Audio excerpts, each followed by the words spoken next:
This is the Vaguely Nerdy Podcast, where each week this brother-sister duo gets together to discuss the box office, latest film and TV scoops, our latest movie or show review, and what we're getting into next. We're your host, Cheryl. And Centray. Okay. Well, then I'm Yelena Belova? Yes. Thanks. Got the last name right. All right, so this week, if you couldn't tell, we watched Thunderbolts, the second entry into the second 2025 entry of the Marvel movies for 2025. Are you ready for trivia? I am. All right, so Jake Schreier, is the director of Thunderbolts. Okay. He has directed some other films, but he's also directed some music videos. In particular, he has directed some music videos from very popular rappers. Can you name one of them? Jay-Z? No. Okay. But you... Very popular in what era? I mean, Jay-Z's always era. I mean, yeah, popular, I was going to say, yeah. Okay, yeah. Now. Currently making music? Yep. Is this somebody I listen to? Yep. Kendrick Lamar. Yep. Oh. He's also directed. You want to take a stab at which video it was? I don't think you're going to be able to get it just because he's got like multiple videos. Humble? No. I'm trying to think of something that had like Thunderbolts cinematography, but that's the cinematographer, not the director. Yeah. Is it a Kendrick Lamar? Well, I mean, I like most Kendrick Lamar songs. He doesn't have that many videos. It was Poetic Justice? No. Okay. We Cry Together. Oh, the song I don't like. Is that the one where he's like hollering at his girlfriend? Taylor Page? Oh, God. Yes, Taylor Page. Yeah, is no. the girlfriend. I didn't know they had a video because I listened to that song one time. It was enough to raise my blood pressure enough to change it. I watched it. I was like, oh, this is... You know what that song is? That song would play perfectly to Malcolm and Marie. Yeah. My favorite movie. Yeah. He's also directed music videos for somebody who I don't want to name, who's also a popular rapper, was having issues, whatever. Justin Bieber. Okay. Benny Blanco. Okay. And he also directed Chance the Rapper's tour movie or something. Yeah, he also movie? just directed Selena Gomez and Benny Blanco's movie this year. Oh, interesting. So he's also the executive producer of Beef, and he directed 6 episodes of Beef. The first season. The first season. Gotcha. Yeah, so he also directed an episode of The Skeleton Crew. So nice. He's busy. Shameless. He directed an episode of Shameless. What episode of Shameless? Not Safe for Work. Who? You don't remember? They all tragic. They can all run together at some point. Tragic. So he gets tragic well. None of it's safe for work. Right. So shout out to Jake, who's got a very diverse film and discography. Yeah, booked and busy. Right. All right, that's it for our trivia. Let's get into the episode. Welcome, fellow movie buffs. I'm Jay. I'm Cheryl. Listen in as we break down movie and TV shows, tell you what's in the plot, and hear if we think you should have watched it when you had the chance. Dun, dun, dun.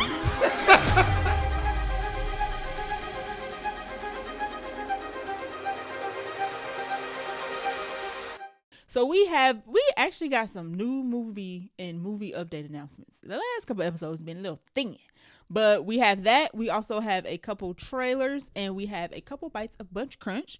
So let's start off at the top with some DC news that it was funny because first they were like, oh, this is over. And then the next thing came out like, oh, it's just delayed. And everybody was like, do we really care? I don't know. So Sergeant Rock was the movie that was supposed to originally star Daniel Craig.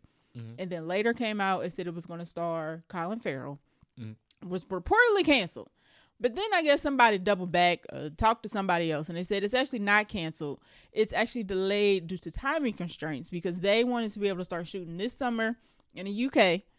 But it's about to be something about they're not going to be ready in time to shoot in the summer, but they don't want to shoot in the winter because they want to be outside. So the movie got delayed. At least that's what the official statement is. Now, other people are saying that David Zaslav don't want this movie to come out because it's not like everybody's like a Sergeant who? It's not good, or or it's unknown. He's not a big figure. Okay. Because this movie has a $65 million budget, so mid-sized, and it was supposed to start shooting in August. But they ain't got it. They ain't gonna be ready, so they decided to delay it. Although some people saying this movie ain't never coming out. I don't know. Colin Farrell was gonna play Sergeant Rock. We also were gonna get Michael Faust and David Johnson, who we like because he is our synthetic from Alien Romulus. Mm-hmm. We're also gonna star, but we don't know what their roles were. But I mean, they was stacking the cast. They was getting contracts out, and now everybody on pause, which makes me wonder if when they start this back up, if people are gonna be like, I'm free. I mean, James Gunn never officially confirmed this was happening. No, so. you had Colin Farrell. Actors were attached. Exactly. People were called. There was a budget. Yeah, there was a budget. We calling it greenlit, y'all. I don't care. And he ain't said nothing about this, which makes me even more confirmed that this was greenlit. And he's just like, we're just gonna act like this never happened. Yeah. So we already talked about this. Well, I don't know if we knew the plot, but the film was supposedly going to follow Sergeant Rock as he was trying to find the Spear of Destiny, which is a spear that was apparently used to stab Jesus during the crucifix. They already did this in Indiana Jones. It's exactly Indiana Jones. Isn't it called the Spear of Destiny? Dial of Destiny. Dial of Destiny. But I mean, but they did the Spear of Destiny in Indiana Jones before, didn't they? They also used the Spear of Destiny was a plot Constantine. Boom. Yeah. Soon as I saw Spear of Destiny, I was like, won't we just... It's like the whole plot. Won't we scrap this movie altogether, no shade to anybody attached, and just make Constantine 2? Yeah, so this has two separate elements to it. This is a little bit of Indiana Jones, which has already been done. A little bit of Constantine. And a little bit of Constantine, which is being redone again. So we want. I don't actually think it's actually greenlit, quote unquote. Wait, James Gunn hasn't officially confirmed it. Keanu is ready to do it. I don't know why we putting out Clayface and all these other things that nobody asked for. So I think it's inconsequential that this has been canceled. Delayed, sir. Delayed, not canceled. Delayed, canceled. We'll see. I don't think it'd be a big deal if this never came out either. I don't think there's a line outside the theater for this, especially when we've seen this adventure before. It's not like Blade, where like Harrison Ford already did this, and so did Keanu Reeves. Yeah. Mm-hmm. So think of another plot at least. Yeah. Colin's fine. Everybody in this is fine if they have to do other things. I don't think. And it's literally like I don't think anybody's gonna miss this if it don't make it. The Spear of Destiny, getting it before the Nazis find it. That's like Indiana Jones' whole thing. Bob Iger was probably like, "Hey, yo, what y'all think y'all doing? Yeah, don't make me. That was the whole plot of the last movie. Don't make me do it, okay? Don't make me do it. Fine, it makes sense. And you know what? Indiana Jones didn't do well with this plot, and that's a known name. Yeah, wasn't the plot of the last one though? It was the plot of the one before it, right? No, I mean, with Shia LaBeouf. It's kind of like a mixture. The Shia LaBeouf one was the Crystal Skull. It's always finding an artifact before the Nazis get it. You're right. You're right. Or Nazi-esque people. And then probably in the third act, the Spear of Destiny unlocks open the up treasure the portal trove to the multiverse or something weird. With gold. Because there's always a supernatural third act in the end of like the Indiana Jones or Uncharted. Yeah. Yeah. It's very Tomb Raider. Just give us Constantine 2. I mean, let's just do that. Let's just divert all our resources and do that instead. Next in the movie news we have is the return of Stanley Atwell. Movie is in the works. This is going to star Nicholas Galitzine, who is in The Idea of You, but he's also He-Man. Oh. Yeah. They actually did some set photos of He-Man leaked. Oh. And it looks like they're going to do the Thor thing. Where it's like a mix between the mystical world and the human world. Okay. He's going to get stuck. Kind of like how Thor got booted out of Asgard and had to spend time on Earth. Okay, I can see that. It looks like it's going to be like that. Because in the set photos, it's him on like Earth. looking like He-Man, getting arrested by the police, and one of the police officers has a sword. Oh, so maybe he's on Earth and he's walking around with his sword thinking they he's need still to He-Man tread lightly on that because we have seen that. People don't like that. I was gonna say keep it in the fantasy world. We've seen that already. You don't need to bring the fantasy characters over to the real world and have them interact with real world police officers. Who cares? It makes it goofy. It does. And we already had Thor, which I really like, but we already had it. Completely exists in a fantasy world. Right. So why does he have to be in London? I don't like when they do that. You're right. I'm over that. But anywho, this is going to star Nicholas Galitzine and Marissa Abela, who we just saw in the Black Bag, who we loved. She was good in that. It's going to be written by Brian Welsh, who is writer of the Black Mirror, writer-director. I think just a writer. Just a writer? Like the first season. First season, okay. So, yes. Based on a story by Steven Soderbergh, who we just saw. Direct Black Bag. Yeah, direct Black Bag. Oceans movies, you know. And The Presents. And The Presents, you're correct.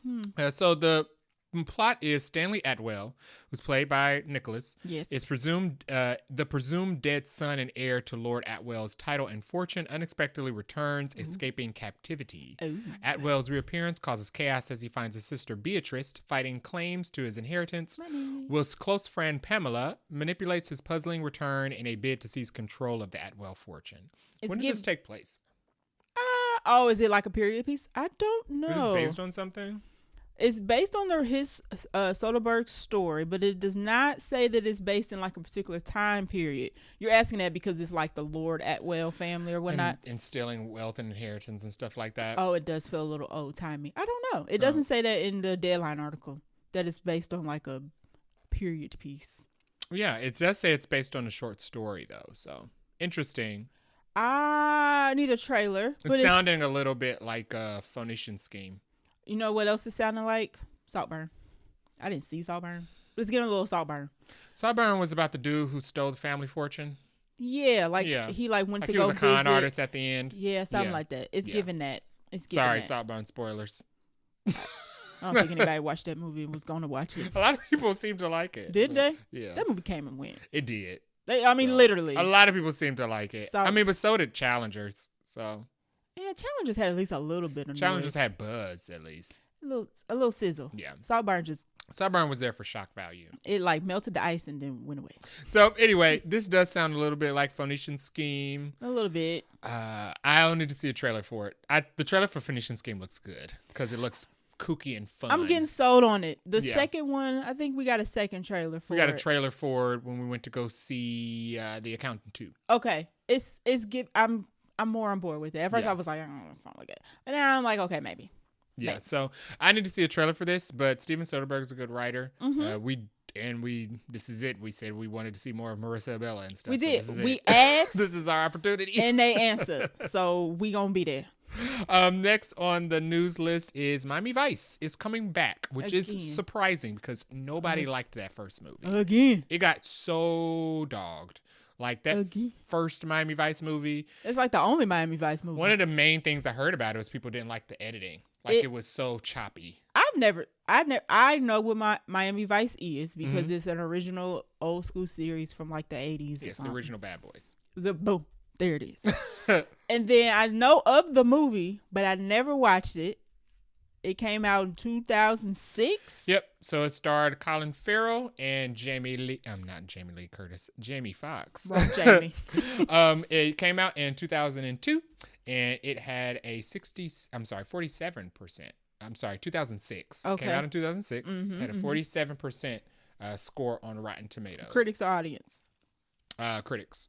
Okay. Audience score for Rotten Tomatoes is 43. Oh, okay. So everybody was in one accord. Yeah, everybody was in one accord. This was not good. So but this is coming from Joseph Kosinski.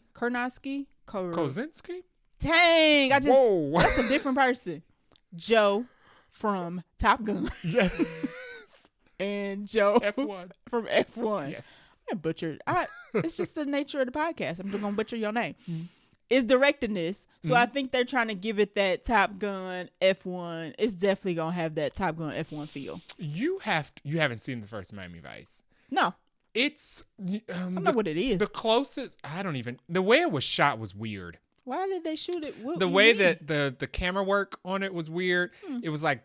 Was choppy. it like CSI Miami? Kind of. You know what? CSI Miami, when it does those, when it does the scene transitions where it's just like flashes of street lights and stuff like that. Because they go from like 5 that was pretty places. much all of Miami Vice. Was the transitions between scenes that you would see in CSI Miami. Interesting. It was all of Miami Vice. The camera was a little grainy. It kind of reminded me of a little bit. It kind of reminded me of that Jamie Foxx, Tom Cruise movie where Tom Cruise is the hitman and Jamie Foxx was driving around. Yes, I know exactly what Collateral? Yes. Yes. It kind of reminded me of Collateral. But not as good as Collateral. How it was shot. Okay. No. Well, they're both Michael Mann movies. I think Collateral is Michael Mann. Is it? Collateral movie.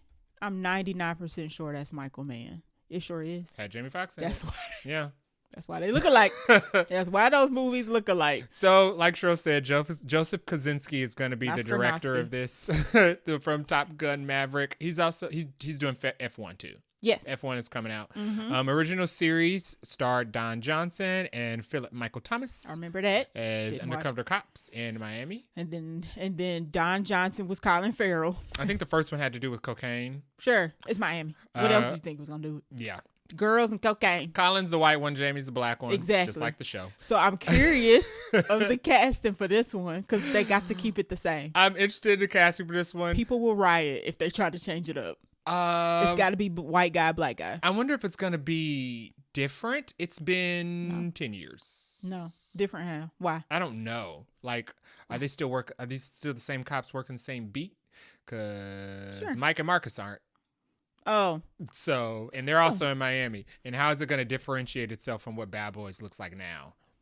It's definitely going to look... in the same city, the same police force. You're right. I mean, I'm assuming it's not going to be as... Because, Bad Boys is lightweight comedy. Yeah, so I'm sure this one was not going to have... Okay, you're pushing it. It's not a family film at all. I think that this one is going to have the same look and feel of Top Gun and F1. The first one did. No. That's the thing. So, I don't know. Maybe it'll change. It depends on how good F1 is. It depends on who gonna want to sign up for this, I think. Okay. We'll see. But I'm very curious who they're gonna get to play the cops. Because that's the make or break for sure. It's gonna have to be big names. He's not gonna go from Tom Cruise to Brad Pitt to two unknowns.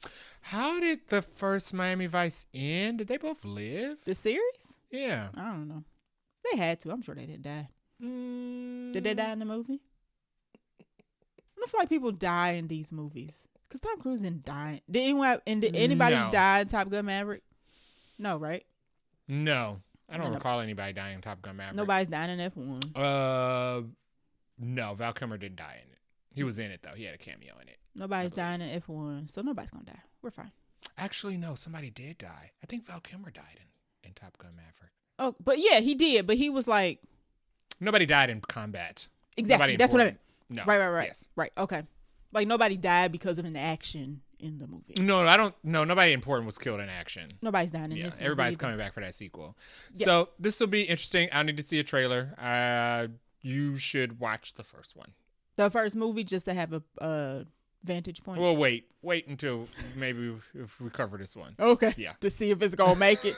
This is in a very early stages, y'all. It is. It's so early it may not happen. So it's very. Why after 10 years? You know who they should get? Chris Hemsworth. This movie. No, they're already doing Crime 101. Oh, you're right. Just why this movie after 10 years? Why not? Because they're this doing type of reception. They're doing everything else. Like nobody liked it. They're doing everything else. What did the first Miami Vice make? 100 and actually put this in. I think this is in the article from Hollywood. Had a budget of 135 to 150 million, made 164. Yeah. So why? And Joseph Kosinski is already making a $300 million movie that's unnecessary. But he made a $1 billion Top Gun Maverick. So they maybe he bring the noise. That's because it was about war. You know what they're going to advertise this as? You know how they not sure about how the movie going to do, so they'll just put the director of Top Gun Maverick and the director of F1. You're like, who is it? Like, don't matter. Just know it's these Miami two movies. Vice 2, and they'll be like, a 2? Let me go see the first one. And be like, what? Why would you make this? Exactly. I don't know what crowd they trying to get with this. No, because if it's the crowd that remember the first one, I don't know if it's gonna work. They're going to get. It's gonna be like Paul Mescal, and the villain has to be a name. Everybody has to be a name, and the budget gonna be $300 million. Because the first Miami Vice starred Jamie Foxx, Colin Farrell, Naomi Harris. Oh, okay. But that was the end of the stars. I mean, Ciarán Hinds. But no, they're gonna have to get big names for this. Yeah, they're gonna have to get bigger names for this. And it's been 10 years. So he's not going from Tom Cruise to Brad Pitt to nobody's. Yeah, it's not happening. So interested to see a trailer. We'll be back to talk about it when we have one. And the cast. Who is y'all casting for this? Next bit of news is James Gunn's next Avatar film. I'm sorry, next film after Avatar. Wrong James. Oh, dang. Did I do wrong James too? Haha, now we even. James Cameron. There you go. Jimmy Cameron's next film after Avatar is going to be Ghost of Hiroshima. Now, this is not like Ghost of Tsushima. Nope. Nothing like Ghost of Tsushima. That's what I thought when I first saw it. But now you knew better than that. No. You're not doing no video game adaptation. This is the film that focuses on, it's part of a true story about a Japanese man during World War II who survived the atomic blast in Hiroshima. Yep. Got on a train to Nagasaki and survived that blast as well. Yep. So he's Logan. I don't know. This is an interesting. That was the opening of Wolverine. This is an interesting choice of movie for James Cameron. Because what? Why? What else? I don't know. How about an original story? No, I mean, because like, what else outside of surviving this explosion, get on a train, surviving another explosion? What else? Oh, what's the story? Is this just about the life and times of the man? It's probably his journey through. Okay.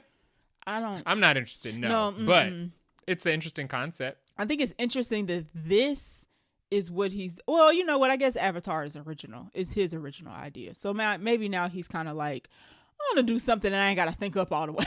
Yeah. Do something somebody else then wrote first, and then let me do that.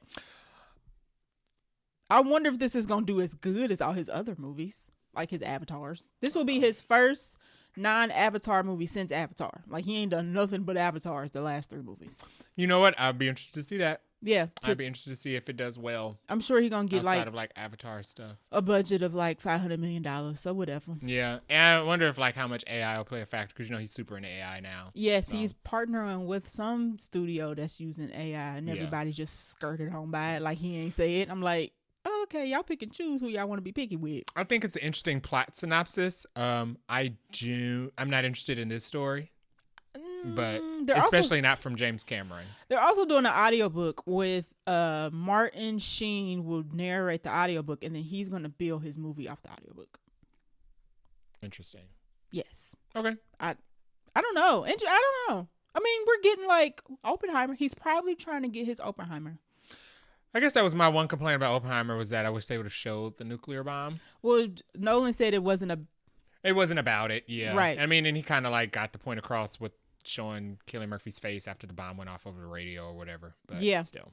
So interesting. It's given Oppenheimer. Yeah. Like it's given James Cameron's version. It'll be on the IMAX screen, so you can see both nuclear explosions in 70 millimeter. Speaking of IMAX, I recently learned that our IMAX screen that's closer to us that we don't like is actually a LiMAX screen. Yeah.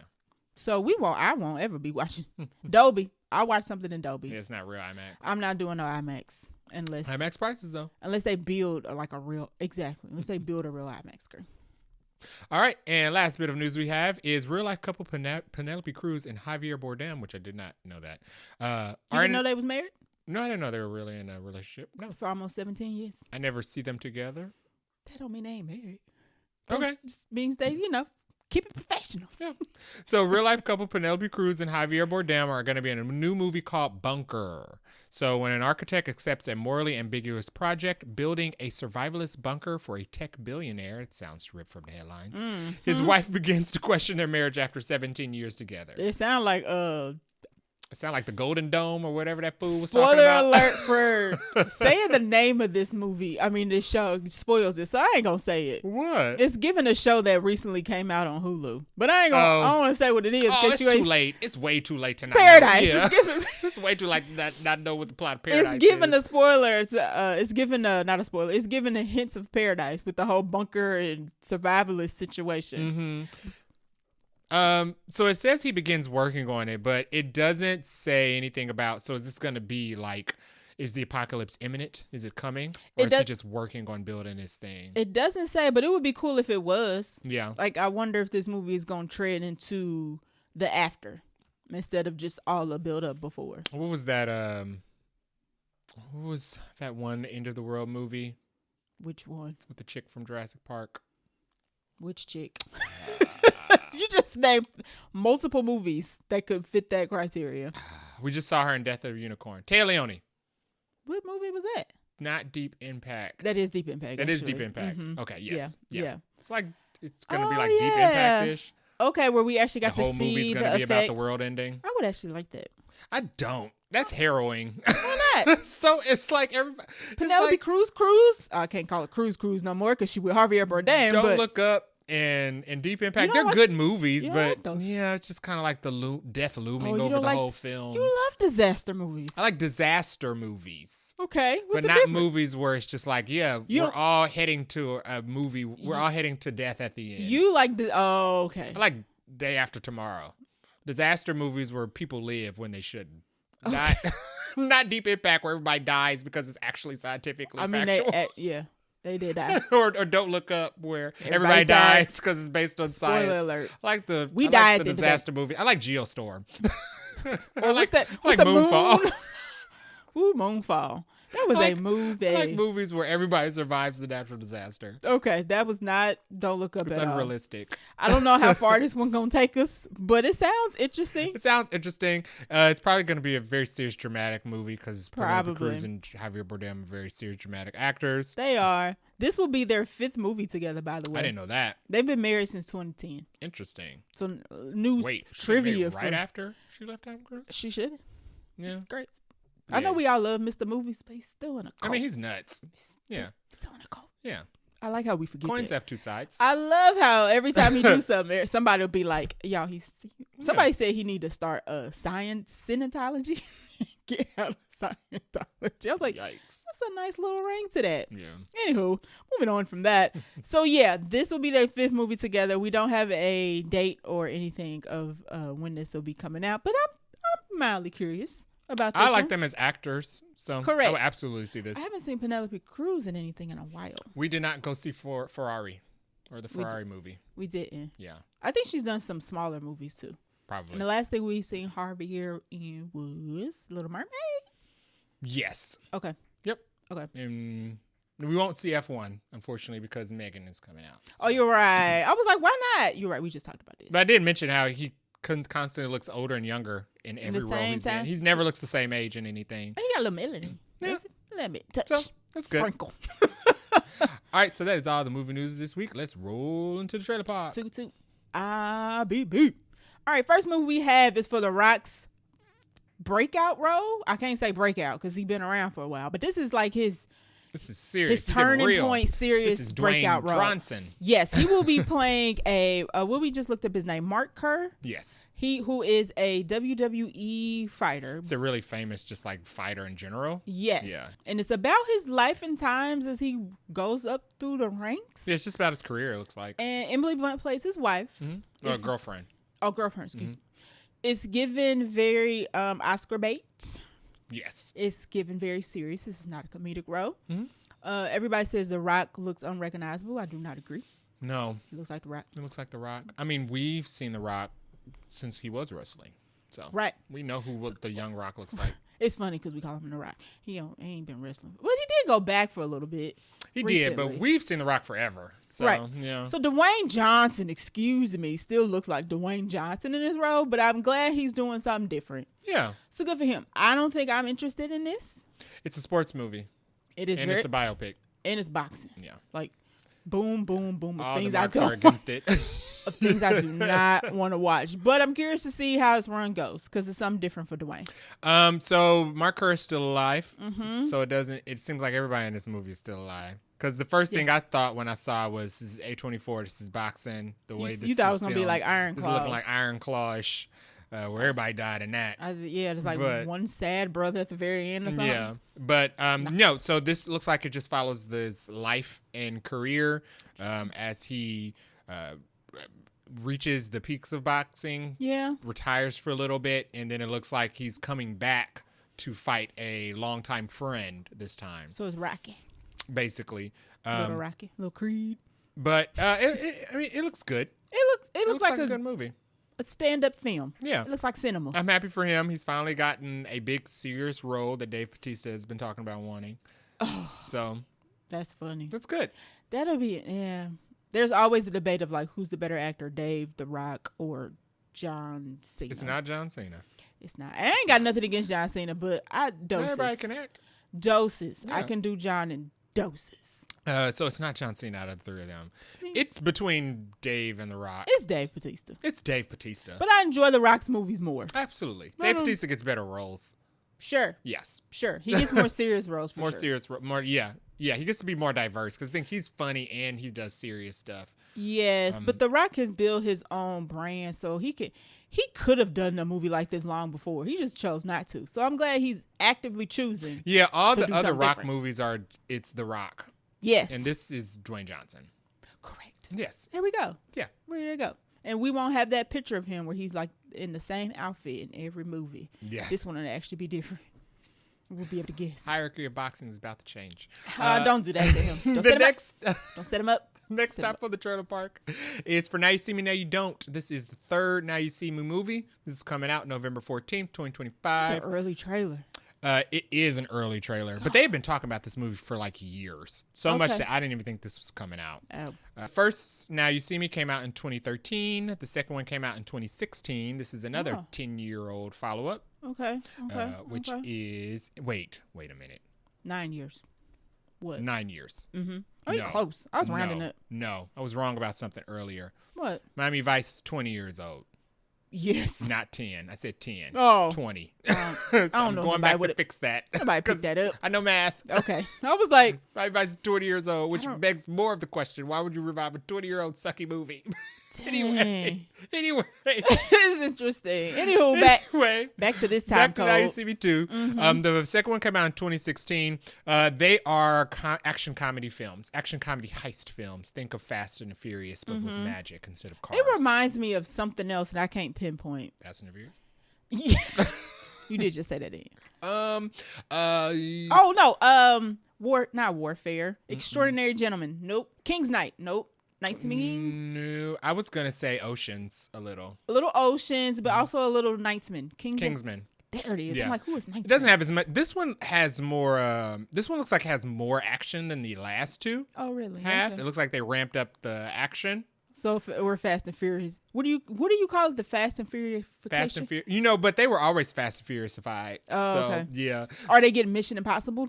Yeah, this looks like they're getting like Mission Impossible now. Okay. So basically what Now You See Me is about, it's about a fraternal order of magicians that have dated back since the Robin Hood era. He is Kingsman. And what they do is they use their sleight of hand. There's not supernatural at all. It's all actual like practical magic. Okay. Not practical. Practical. Like fake. Sleight of hand magic. It's fake magic. It's foo-foo magic. It's not Annie from Sinner's magic. No. Yeah. So, no. They're doing foo-foo magic, and they use their little magic tricks to steal from the rich to give to the poor. Oh, okay. So they Robin Hoods. Yes. The first movie was Michael Caine. They were stealing from Michael Caine. It is Oceans. Yeah. The second movie, it was Daniel Radcliffe and somebody else. Okay. Are the people actually bad that they steal? Yeah. From? Okay. They're actually bad guys. Okay. And they were led by Mark Ruffalo. Right. In the first two movies, but Okay. it looks like he's not in this new one. It looks like it's going to be Morgan led by Freeman. Jesse Eisenberg this time. Okay. It looks like he's the leader of the magicians. Morgan Freeman this time is interesting in this movie because it looks like he's part of the Order. Mm-hmm. And in the first movie, Morgan Freeman was a magic detective trying to debunk everything that they were doing. So he was a secondary antagonist for them in the first two films. Oh, okay. I was wondering what his place, because I have not seen the first two, and Jay said I gotta watch. You should see the first two. They're really good. You would like them. Okay. They're action comedy films. They actually have like the cast switches out sometimes. Okay. So in the second one, it wasn't this same cast. It was Jesse Eisenberg, Dave Franco. I think they replaced Isla Fisher with a different actress. Okay. In the second Ariana one. Greenblatt, maybe. No, she's actually not in this one either. The chick who was in the second one is not in this one either. Okay. But Woody Harrelson came back. You know what? There was some talk of like the people not coming back because of pay or something. Well, I know Isla Fisher didn't come back to the second one because she said one of her stunts in the first one went bad and they didn't stop it in time enough. She said she had really bad experiences. Okay, so maybe that was it. Wasn't money. Okay, I remember somebody saying they weren't coming back for a very particular reason. Yeah, she had a really bad experience with the water tank. Yes. Magic trick stunt. And I think she was stuck in there for real, and nobody on set realized she was actually drowning to death. But she finished the scene and finished the movie, but she didn't come back for that second one. I don't blame her. But she's back for this one, which is good. I liked her character in the first one. Okay. So what is this going to be about? So this is Now You See Me 3, and it looks like instead of Michael Caine and Daniel Radcliffe being the villains this time, it's it looks Gone like Girl. It's gonna be Rosamund Pike, which is a great choice. Gone Girl.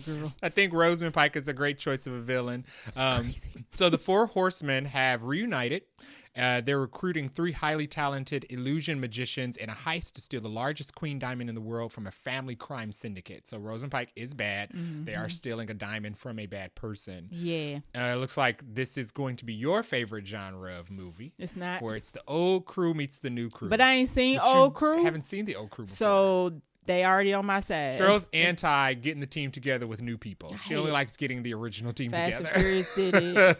Grey's Anatomy did it. Bad Boys did it. Bad Boys did it, but they tried to retcon it in the last one. I was like, well, thank you. And then Mission Impossible about to do it. I hate that. And I think the reason they're doing that is because this first came out in 2013. Yeah. And Jesse Eisenberg and Dave Franco and Isla Fisher and everybody except for Morgan Freeman and Woody Harrelson were younger. Morgan Freeman don't age, though. They were much younger then. Yeah. And they want to continue the franchise, so they need younger, fresher faces. Nobody's checking for them younger, fresher faces. I don't care how people like Justice Smith and Ariana Greenblatt. Are they going to the movies to see them, though? No. They didn't go see. Wait, we went to see Dungeons and Dragon, and we didn't go for him. We went to see Barbie. Who was in Barbie? Ariana we Greenblatt. Didn't go because she was in it. These are fine actors and actresses, but we did not go to movies because they were in them. There's also one other person that's not listed in here. There's a third kid in this. Yeah, there's a third person that's not listed in here. Dominic Sessa from The Leftovers. Probably dies or something. You know what? None of the horsemen usually die. Or he leaves early. Or he's working on the other side. I'm going to say he's the traitor. Yeah. Yeah. Okay. Mole. He's from the holdover, so he's also joining. Okay, interesting. Yeah. This looks fun. It does look fun. It looks like they're going to be up to their same usual hijinks. They're going to do some sleights of hands. They're going to do some heisty stuff. Rosamund Pike looks like she's going to be a really big bad. She's going to be rich. Mission Impossible. She's rich. She has she's part of a crime syndicate, so she has a lot of henchmen. Literally. It looks like there's going to be a lot of chases. They did some fighting in the trailer, which I thought was interesting. Knightsman. Yeah. Kingsman. Keep calling it Knightsman. It's ouch. I'm going to watch the first 2 so we can watch this. The first 2 are good, entertaining movies. And then I'll get into the third one and be like, I hate this new team that I just met. You're right. 2 movies. I think you'll like it. Yeah, I'm interested to see what happened to Mark Ruffalo. Maybe they'll write him out. He was basically the Professor X. I wonder if he just got booked and busy. And it looks like Morgan Freeman's going to take over that role in this Okay, one. Interesting. Yeah, I wonder if he just had like scheduling conflicts or something. Is he filming Secret Wars? He did Crime 101, and he's doing Secret Wars, and he was in She-Hulk. He's not in Doomsday. Well, we don't know. Sure. We don't know if he's in Doomsday. Everybody named Mama in Doomsday. What did we last see Hulk with? She-Hulk. Oh, so we don't know. Yeah, he's coming back. I'm sure. Unless they did him like Jeremy Renner and was like, can we get half? Can we get you for half the time, for half the check? Be like, nope. Last stop on the trailer park is for Weapons. This movie looks terrifying. Weapons is the newest film by Zach Krieger that comes out August 8th, 2025. What is Weapons about? Creepiness. Some kids go missing at 2:17 in the morning from one teacher's class, like they at home, but they all are from one teacher's class at a school. The parents is mad. Can't nobody find the kids. There's something weird going on in her dreams where she see the kids look like killer clowns. The parents is getting chopped up, burned up, sawed off, something, and nobody knows what's going on. It is creepy. Yeah, so it's creepy. Some type of weird supernatural mind control is taking place in this town and is causing people to do really random, crazy things. Missing kids is never good. The trailer only shows missing children, but according to the director, that's just the first thing that kicks off. This is supposed to be a larger phenomena. And he's described it as a horror epic. So think of the Odyssey, but with scares. I've seen something that said they're going to jump from character to character, like the movie Magnolia. Okay. So I've seen that. I've also seen where he said like it's going to be bonkers. Mm-hmm. And I've also heard that originally Jordan Peele's production company wanted to buy this script. There was like a bidding war for this script. Jordan Peele's management lost the script in the auction and he fired them. So that's how good this movie is. So people getting fired for not getting it. Who's going to star in this? Is going to star Julia Garner, our Silver Surfer. Yeah, she's the teacher. And from Wolfman, we just saw. We did see Wolf. Pedro Pascal, who we did not see in the trailer, but he is in this movie. According to who? According to Google? No, not just according to Google. There was not on Wikipedia. You can look it up on IMDb, but they did the cast announcement for this a long time ago. Okay. And people pointed out the missing people from the cast announcement versus the trailer. Okay. And they didn't say that they're not going to be in the movie anymore. Interesting. You know, Pedro Pascal. You know what? I think he was originally going to be in this, and he dropped out. Just like he was going to be in Crime 101. So he's... I don't think so. He could. I don't know. He could. Yeah, I don't know. I mean, maybe. There's still a lot of stuff we haven't seen.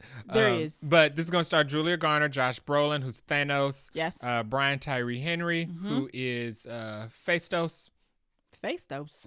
I think that was his name. From Eternals? Yes. Oh, okay. I think it was Phastos. Okay. Tom Burke, who we just saw in Black Bag.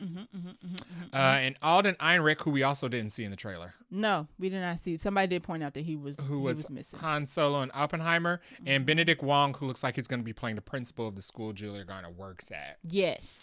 So it kicks off because all of the kids that go missing in the middle of the night are all classmates of Julia Garner's class. Yeah. The director has hinted that there might be some witchcraft elements in it.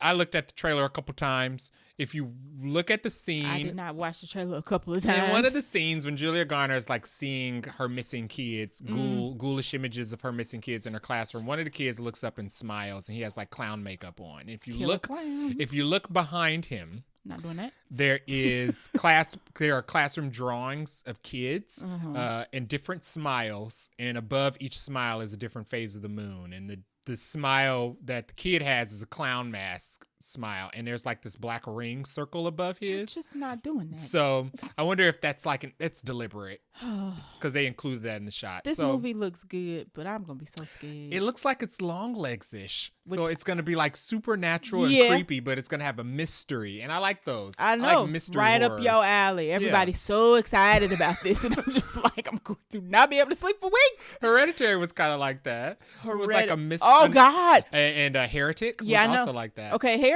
I was able to mostly do except for that one particular scene. But Hereditary, I just watched the kill count and was freaked out. Literally just watched 30 minutes of a review. People have seen Hereditary and have talked about how they were afraid of dark corners for a week or two after that movie. Laying in my bed, I look in the corner and be like, there's nothing there. Tony Collette standing in the corner. Relax. Yeah, I'm going to be freaked out by this, but we're going to watch it. We're going to watch it. It's going to be fun. Sacrifice my sanity. I think it's going to be good. Fun? I don't know about fun. That's a weird way to describe this situation. It's going to be fun. It's going to be a mystery. You're going to be distracted by trying to figure out what's going on. You're going to be too worried about that to be scared. Yeah, that's not true. But thanks for trying to build me up. Appreciate it. That's all for the trailer part this week. Let's dive to this BUNCHA-CRUNCH. Speaking of Crime 101, a movie that Pedro Pascal was going to be in, it got an official release date. It's going to be coming out February 13th, 2026. Nice. That is a Valentine's Day movie, I guess. If you forgot, this is a thriller movie that is about jewel thieves that are going up and down the Pacific coast trying to do their last big heist, and a big old detective is on their trail. It's going to star Chris Hemsworth. Speaking of Mark Ruffalo, Halle Berry, and Barry Keoghan. Barry K is also going to be in this. I think Chris Hemsworth is the thief and Mark Ruffalo is the detective. I think. Yeah.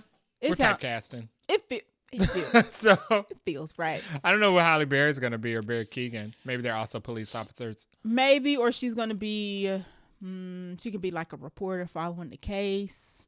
Because it doesn't imply that that Chris Hemsworth, if he's the thief, has like a team. I'm thinking him and Barry. It's giving heat. Let's just be honest. Yeah. It's giving heat. You got a detective. Yeah. You got a team of thieves. They described it that way. Exactly. Yeah. And I'm this is one of my highly anticipated movies. You like Heat? I do love Heat. Yeah. Where's Heat too? Somebody. Next group of Crunch, Anna Sawai is set to star in David Leitch's How to Rob a Bank alongside Nicholas Hoult and Pete Davidson. That last name's a choice.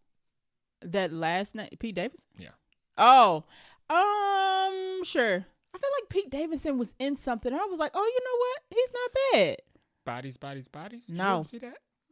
Oh, boom. The voice. He did the voice work. Voice actor of Transformers. Him and Jared Leto can do as much voice work as they want, and he I was will in sign that Fast it. and the Furious movie, wasn't he? Wasn't that Pete Davidson? Was he in Fast and the Furious? Was he the guy that they ran into in the internet cafe? Didn't like that role, but I did like him in Transformers. Okay. So we'll see about this. He was good in Bodies. Oh, was he? Yeah. Okay. You've never seen that? No. I'm not going to. He was in it for like a couple minutes in the beginning. Kind of like how Fast and Furious did? Yes. Okay. Yeah. Interesting. I like her. She's been in a bunch of stuff. I still need to watch Shogun. I'm going to put it on my list because I think the next season they started to film. So. Where is Monarch season 2? They finished. But I don't know when it's coming out. So we'll have to wait and see. Last scoop of crunch is Ryan Reynolds is writing an Deadpool X-Men team-up movie. He's not pitched it to Marvel yet. Me too. Don't we all have team-up movie, X-Men team-up movies? Marvel yet. So he's apparently writing this whole movie that's supposed to have him as a side character, but mainly feature X-Men. And he's going to apparently pitch it to Marvel, and Kevin going to be like, eh. I think people are happy that Ryan Reynolds has Deadpool. I don't think people want Ryan Reynolds to have the rest of the X-Men. I don't think Kevin Feige's giving up the rest of the X-Men. And not unless they Ryan give Reynolds. him like 3 X-Men nobody's particularly checking for. And this will have to be further down the line. This will also he's not going to introduce the MCU X-Men through Deadpool. Well, that or they're going to be in different universes. Or that again. They're going to keep. I mean, I don't know. Are they going to keep multiple universes after they smash Fantastic Four and After X-Men Secret Wars, in? who knows? Right. Yeah. I mean, because I feel like Deadpool has to stay by himself. He don't make no sense with everybody else. Deadpool is a cameo character. He cameos in a lot of stuff, and he's usually typically the side character in a lot of stuff. This is exactly what he's trying to write. Him staying in Marvel, but as a side character. But for what I think Kevin Feige is trying to do with the X-Men, and what I know what Ryan Reynolds likes to do with Deadpool, they can't stay in the same space for too long. There will be separate universes. Yeah, they can't stay in the same space. I'd be curious if this ever sees the light of day. Yeah. It could be a special. No, he would want a movie. I'm about to say it could be a special presentation, but no, he would want a movie. Yeah. I mean, he literally Deadpool and Wolverine made $1 billion. Like he's not gonna be. And with what X-Men? Because do we even know what X-Men are gonna be on the board? No. So I mean, we're gonna get our classics, but that's what I'm saying. Is he gonna pick like 3 that are not the most popular? I don't know. But then, like, who's gonna watch that, right? I don't know. It's Deadpool. It's interesting. I wonder if they're gonna give him the time of day. I would like to see the rough draft. Sure. Because no, it's just gonna be another Deadpool movie featuring X-Men or X-Men. Because that's fine. Yeah, that's fine. Yeah. If it's just another Deadpool movie featuring X-Men, or like an X-Force movie where it's like the Shadow Ops version of the X-Men, where it's like Deadpool, Wolverine. It's all the mutants who punch and shoot. Okay. Just like Thunderbolts. they do a spin-off team called X-Force, and it's all the ones who punch and shoot. Okay. That could work. Like I said, I'm curious. This was like headline news. So I was like, oh, and then I read like, oh, he hasn't pitched, and I was like, no, why is we talking about this? Yeah, he ain't like pitched we all yet. got something we ain't pitched. Right. We all got short stories. We got a Blade movie that got pitched. Right. Like, you talking how far about that went? Everybody can pitch. Are we taking submissions? Because I'm sure we would all line up. So good luck, Ryan. That's all the news, Trailer Park, and Bunch of Crunch this week. We're going to take a short break and get into our review for Thunderbolts. Asterisks. Dun, dun, dun, dun, dun. This week we watched Thunderbolts. Asterisk. I can't do the sign. Ching. Is that what they did? Yes. Okay.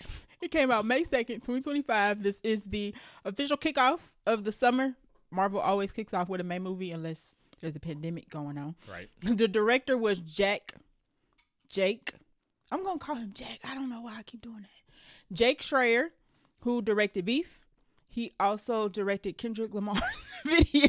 If you was listening to the beginning of the episode, we cried together. But yes, he's done various things. I think the most recent thing he done is Beef. Writer for this was Eric Pearson, who co-wrote Black. He's a Marvel alum, is what you would call him. He co-wrote Black Widow, Thor Ragnarok. He's co-writing the upcoming Fantastic Four. He also wrote part of Transformers 1. This movie was also written by Joanne Callow, who is also from Beef and The Bear. Nice. So one of the big thing about Thunderbolts that they were saying, like, this is like Marvel's A24 movie, because they had like all these like Beef and The Bear and all these like movies that were like and actors from A24 films. Cinema in the Marvel movie. Yay. Right. A24. So Florence Pugh, Sebastian, all that. I was like, I guess it worked. Maybe a little bit. For marketing. For marketing purposes, for sure. So cast and characters of Thunderbolts include Florence Pugh plays Yelena Belova. We have Sebastian Stan back as Bucky Barnes. We have Wyatt Russell, who, if you have not seen Captain America or Falcon and the Winter Soldier, you would have not known who this was. But that's the only thing he appeared in, yeah. That's the only thing he's been in. But he is John Walker / U.S. agent / he was Captain America for like 3 episodes. Yeah. Or maybe the whole season.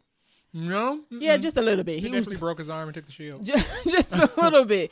We have Antonia Dreykov, who plays Taskmaster. I'm sorry, that's her character name. Olga Karlenko, yes, who plays Taskmaster. We have Louis Pullman, who plays Bob / Sentry / The Void. We have Geraldine Biswanthia, plays Mel. How far am I going to go? We have David Harbour, who plays Alexei, is Red Guardian. We have Hannah John Kamen, who plays Ava Star / Ghost. And then last but I'm going to name 2 more people. Julia Louis-Dreyfus, who plays Valentina Allegra de Fontaine. And we have Wendell Pierce, who plays Gary. Yes. And I was going to name him because he's Wendell Pierce. He plays a congressman named Gary. All right, a little facts and figures. This runtime is 2 hours and 6 minutes, so not too long, not too short. Budget of $180 million, which sounds about normal for a Marvel movie. Box office opening day, we have $31.5 million. That is right under Twisters and Doom Part 2 for comparison's sake. And it is projected to do $77 million domestically opening weekend and $165 million globally. That is coming under Captain America, Brave New World, which I feel like is expected because one of them is called Captain America. Yeah. So this is in line with like Eternals and Shang-Chi, which I think fits because this is a ragtag team of like... This is technically an origin story for a different group. C-listers. Yeah. Technically. I mean, I guess Bucky is more like B, but everybody else is kind of like C. Yeah. Ish. So I think it's doing fine. It's doing fine. Everybody is like clock watching and penny watching all of Marvel movies because everybody thinks Marvel is dead. Yeah. So if it don't make $1 billion, it's like flap, and I hate it. Anywho, cinema score was an A-, which is good no matter how you slice it. Any movie getting an A. There was a couple movies we were naming earlier that have gotten an A-. The first Black Widow, the first Ant-Man Captain. Oh yeah, first Avenger, and Thor 2. Yes, those 4. Those 4 have also, in the Marvel space, have gotten an A-. Rotten Tomatoes score, 88% from critics, 95% from audiences. So people like this movie. Yeah. Surprise, surprise. Everybody was waiting for it to fail. Surprise. Right. Surprise, all right. Surprise. Yeah, but Marvel space is so weird. Everybody wants everything to fail for Marvel so they can prove that nobody likes comic book movies. And it's just like, y'all, things can coexist. Aren't you tired? Aren't you? Just watch something else. Don't you want to rest? Watch an original IP movie. Anywho, right. Jay, hit us with the plot. The plot of Thunderbolts is, I don't want to spoil it. Okay. Nope. So, can't do that. Plot of Thunderbolts is all of our favorite-ish villains, except for Yelena, because she was never a villain, are back, and they have to join forces to fight a bigger bad this time. Bucky wasn't a villain either. Bucky was definitely the bad guy in Winter Soldier. Oh, yeah. He definitely killed Tony Stark. He was a killer. All our favorite killers. Maybe we can say it that way. You're right. And then hijinks too. Yes. All right. So let's get into our non-spoiler thoughts for this. I'll go first. Okay. Jay actually didn't take no notes in this, which I was too immersed in the film. That's a good sign. That's a good thing to come. So I'll go first. This is very much a Yelena and Bob movie. Yes. So they sell this as being Yelena as the lead, which is fine. I like Yelena, so I didn't have no problem with that. It is also a Bob movie though. Like I feel like we spend a lot of our time with both. Unfortunately, Louis Pullman was good. Yeah. So I feel like making it a co-lead movie was actually a good idea. Bucky is in this just enough. So if you are thinking you're going into this and this is like a Bucky movie, no, it's Yelena is the Captain America in this movie, she and Bucky is the Black Widow. But yeah, he's more like a Hawkeye almost, a little bit. No shade to Bucky, love Bucky, and I'm sure Bucky's presence in Doomsday is probably gonna get bumped. Bucky sold this film. Bucky being in it, agree. Yeah, I agree with you. He's been in like the most Marvel movies next to Loki. Yeah. So yeah, he definitely helped with the campaigning of this. I like that they kept everybody's personalities the same. Yes. So nobody has a weird personality switch from the last time we seen them. If they was a jerk and a horrible person and just rude the last time we saw them, they are the same way Yeah. And I like that. We didn't get nobody having a miraculous change up while we ain't see him. People are calling this a mental health movie. It's getting very much like, they address mental health and all that. I don't disagree. No. Although I do wonder if that's turned some people off of it because they feel like comic book movies are supposed to just be fun and goofy and not serious. Not with this villain. This villain is the whole crux. That's the whole thing about him. Right. So I hope that didn't deter people from seeing it. It's a good movie and it does address, like I said, it's a Bob and Yelena movie and they both going through their things. Yeah. And it's depicted very well. I think the overarching theme of this is like not being good enough and dealing with like loneliness. And Yelena does a whole thing of like, I come home, I do this, I do that, I loneliness recycle. Is a big thing nowadays. Right. Yeah. So I like that part of it. And I hope it doesn't turn people away from seeing it. They put too much in the trailer though. A lot of this movie was in the trailer. Yeah. And I was like, and I hate that because you're waiting on certain things to happen because you saw it in the trailer. Yeah, and now that I think about it, thinking back, there's not very much in the movie that I didn't already see from the trailer. Right. Like not very much. You knew what was coming. Yeah. Like you could literally, you knew where the movie was going. Now we might not have known the ending. Yeah, we didn't know the after credits scene. But at least shows you every single set piece in the movie. We had every single stop in the trailer. So I would say if you have not seen this movie, don't watch no trailers. Yeah, just go into it. I would have liked more Sentry, and I'll get into that when we talk about our characters. There is one I would have liked more in this movie. Believe it was 2 hours and 6 minutes. I don't really feel like there's anything they could have cut, but I would have liked more in certain pockets. And I'll get to that when we talk to likes and dislikes. Okay. So those are my non-spoiler thoughts. So my non-spoiler thoughts pretty much echo yours. Mm-hmm. I thought it was a fun movie. Yes. I thought they did the action very good. Good action scenes. Not very much. I mean, it seemed like this was more practical than special. So it doesn't seem like it was so much volume usage. Everybody was ragging on, they use green screen. They use real cars. Which I don't care about. Right. I don't care if it's green screen or if it's volume. Right. Yeah, as long as it looks good. Mm-hmm. But this had a... But this is grounded, so it should be, right? It looked different in a way that Black Widow looks different. Because it's just... These aren't flashy superheroes. They're not in space. With magical, mystical, cosmic powers, anything like that. These are regular people, so you have to, where you don't have like the special effects, you have to give some other type of eye candy. Yes. So I think the practical effects that they did to make up for that was good in this movie. Okay. I like the way they used all their powers. Mm-hmm. I had questions about Ghost. I was wondering what Ghost was going to do here. How effective was it walk through walls girl going to be? But she was effective. I like Ghost. I really like Ghost in this. They do all punch and shoot. They do. They do. Literally. Nobody gets superpowers in this, if you're wondering. Right. They kept that consistent. Given who the villain of this movie is, it ended in the way that I thought it would. I have a question for you when we get to the ending about how you took it, but go ahead. Okay. So given who they were fighting, this movie ended the way I thought that it would end, given who our heroes are and who our introduced villain is. Okay. Fair enough. But I do also like some of the things that they did to the world of the MCU. Interesting. Going forward. Are these spoilers? Yes, some of the things that they did to the MCU are spoilerish that I like. But I like the fact that all of the characters they're not like NPCs. So when we pick up with them, even though we all left them at different times because they appeared in different movies. Yes. I like the fact that they've all been pretty active. They've been doing stuff. We haven't been seeing what they've been doing, but they've been doing stuff. And then when they explain where they've been doing all of these other movies that they haven't appeared in, it kind of makes sense. Okay, fair enough. I thought the acting was good. Agree. Yeah. Chemistry was good. Cast chemistry was good. Cast chemistry was good. Because Ghost has not met anybody. John Walker only knows Bucky. And then, of course, Yelena and Alexei, they obviously know each other, but these characters are coming across movies and projects where they haven't met and the chemistry worked out. Yeah. So I think this worked. I think it worked as a team movie. A lot of people compared it to like Guardians of the Galaxy. Nope. I don't think it's like Guardians of the Galaxy. It's not even like Suicide Squad. I don't think Suicide Squad is just bad. Guardians of the Galaxy is good though. Yeah. But I don't think their team dynamic is like Guardians of the Galaxy. Guardians of the Galaxy feels like a family. This does still feel like a friend group. It does, and Guardians of the Galaxy has that. It has more heart, I feel like, in Guardians of the Galaxy. It's more comfy.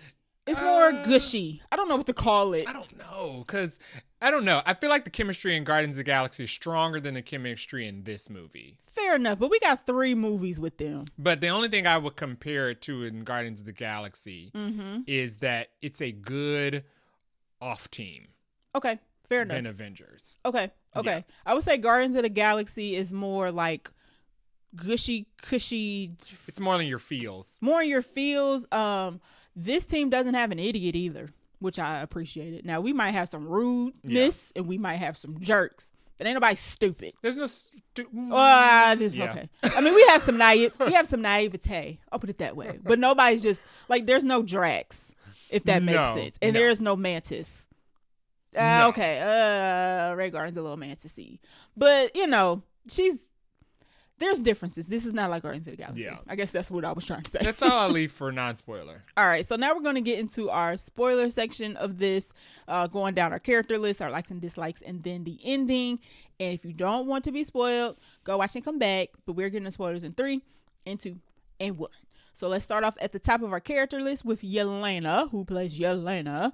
So we have not seen her since she decided not to kill Hawkeye. In Hawkeye. Mm-hmm. Yes. So in the meantime, and we know all this from the trailer, I guess, everybody's been working for Valentina in some capacity. Mm-hmm. They just don't know it. Right. It's kind of like an accountant where the killers don't know each other. Right. Essentially. But she is not having a great time, though. She don't like it. She ain't got no purpose. She's just kind of like, I'm just floating from job to job. She has one particular scene that I was like, I can kind of relate. But she said she just go home. I don't do this like this, but she said I just go home. No, she said I just wake up, go to work, do what I got to do, kill whoever I got to kill, come back, drink. Sit in my phone. Scroll my phone, go to sleep, wake up, do the same thing over. Now I don't be drinking every day and nothing like that. But I feel her sense of like, what am I doing? Yeah. Well, yeah, everybody, I feel like everybody has that time period in their life. They're just kind of like, I'm doing the same thing. Yeah. Where's the fun? Where's the pizzazz? Where's the purpose? So this is where we meet her. Florence Pugh does a very good job of having that like existential dread of not having a purpose, but not trying to like tell nobody. True. Like she don't want to reveal and have that open and honest moment of and she tells Valentina like, this is the last job. I'm ready to do something with some meaning. And you like, it seemed like she almost don't kind of believe it either that she's kind of saying it. So Florence Pugh did a very like I said, Yelena and Bob movie. Florence Pugh's Yelena was very good. She is definitely what I would say the heart of this movie. Yeah, making her the lead was a great choice. Agreed. She's definitely the heart of the movie. I think she slipped right back into the character. Yes, she did. Pretty well from where we left her off. One small nitpick, and my hair is kind of like Yelena hair in our YouTube video. I like long hair Yelena better. You do? I like short hair Yelena. Interesting. Somebody did like a montage of all her, Yelena stuff throughout the movies, and they were doing her Hawkeye scenes, and I was like, you know what? That little braid she had, super cute. Yeah. That's the only nitpick I had about Yelena. The braid she borrowed from Natasha? Yes. That was my only nitpick. But other than that, she is definitely the heart of the movie. Yeah, she was good. Making her the lead was a good choice. Mm-hmm. The chemistry she had with Bob was good. Yes, agree. How they were written, it made sense that they would be... Bob's part of the ragtag crew in the beginning of the movie, so it made sense that they kind of gravitate toward each other because they're kind of in the same place mentally in life. Yes. Her action sequences were good. Yeah. She jumped off the building apparently, like real life. Yeah. She said she begged Kevin to let her do it, and they were like, "No, girl, because you died. Like this is expensive." Yeah. She was like, "Please, please, please." So she actually jumped off the building. So good for her. Yeah. Good for her actually doing her own stunts. She was really funny. She was. There's good comedy in this. This was a funny movie. But, which is interesting to say it's like a mental health movie, but it's also funny. So we pretty much, as far as characters we follow, even though Yelena and Bob are the center of the film, agree. Follow Yelena and Bucky though. We do. Yeah. Yeah, which is interesting because when we're not with Yelena, we're with Bucky.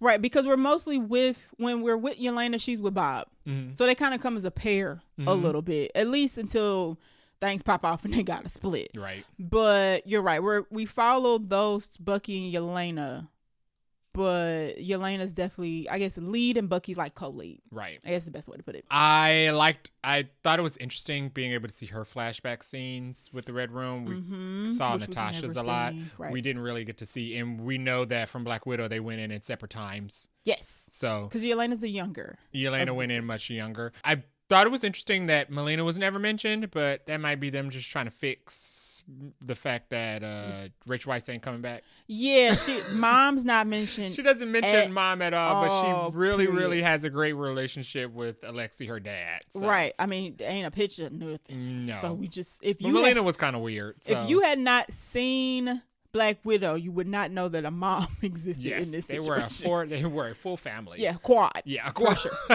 Just do well this time. So I thought that was interesting. That was a little disappointing that they didn't even mention her in anything. Especially for continuity, especially when Taskmaster was also in this. And she's not dead.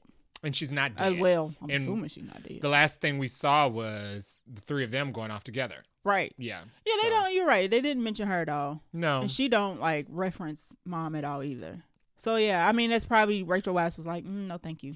But other than that, I'm glad to have Yelena back. I'm excited to see more of her because she's going to be in Doomsday. Hopefully she make it to Secret Wars. Yeah, hopefully she makes it. I think they'll keep her around. I don't think they'll kill Black Widow twice. Probably not. No. Yeah, probably not. Yeah, but I'm excited to see her interact with all the other characters. Right, because she don't really have no relationship with them like that. So it's funny. Yeah, this was her first time meeting Bucky. And it was interesting that they all knew each other. And it's because they were all killers. Yeah, and they all know of each other because through the Avengers and being killers. Yeah. Both. Let's talk about Bucky. So Bucky is back. We got long hair Bucky back. Although, speaking of hair, somebody put a picture up of him from Falcon and the Winter Soldier. And I was like, I like short hair Bucky. Long hair Bucky is canon. I know. So we ain't gonna. There's 2 after credit scenes, and we're not gonna bring them up or what happened in them right now. But Bucky get like a transformation in the second one. Nope. Messy wig Bucky, not clean wig Bucky. We got silk press Bucky in the after credit scene. Please do not. Dirty, greasy hair Bucky only works. Y'all need to fix it for Doomsday. Not like clean, coiffed hair Bucky. No. That don't work. No. But this movie, for at least the first 20 minutes or so, we get Senator Bucky. It don't last, and I'm so thankful. I mean, he tried it. He's not. Sebastian Stan does a good job of playing Bucky being insecure. He doesn't have patience for politics. He don't, and he's trying. You can tell he's trying, but he's kind of like, we know Bucky. He's like the Winter Soldier. He kill everybody, and he cool with it. But as a senator, he ain't got it together. He's trying to do something different. I found that interesting because they didn't really speak it, but he related to the rest of the Thunderbolts in that way. Yeah, how they all wanted to do something different, and he ended up he did end up doing something greater and becoming a senator, and then realized, nope. Don't like this. This is what I like, punching and shooting. There's a scene where he's trying to talk to reporters and he says like one word like 5 times and then he like pauses and he can't think of another word, so he says it again. And it's like, oh, Bucky. Him and Wendell Pierce are trying to take down Valentina. Yeah. And instead of just sending Wendell Pierce an email or a text message, he like snatches Wendell Pierce off into the shadows of like this gala Bucky. they're at. Right. And Wendell Pierce is like, we don't have to do this. Right. We work in the light. Can you not grab me with your Winter Soldier arm? It hurts. So yeah, Bucky, he tried, and last we saw Bucky was in Brave New World where he showed up, where he was on his campaign run.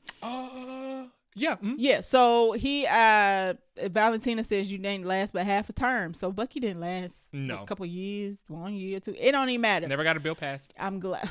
Yeah, that is also pointed out.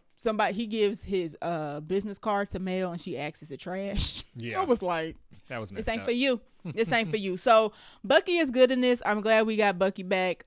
He is like second co-lead. We follow him second most in this, but they build up everybody so we can see them.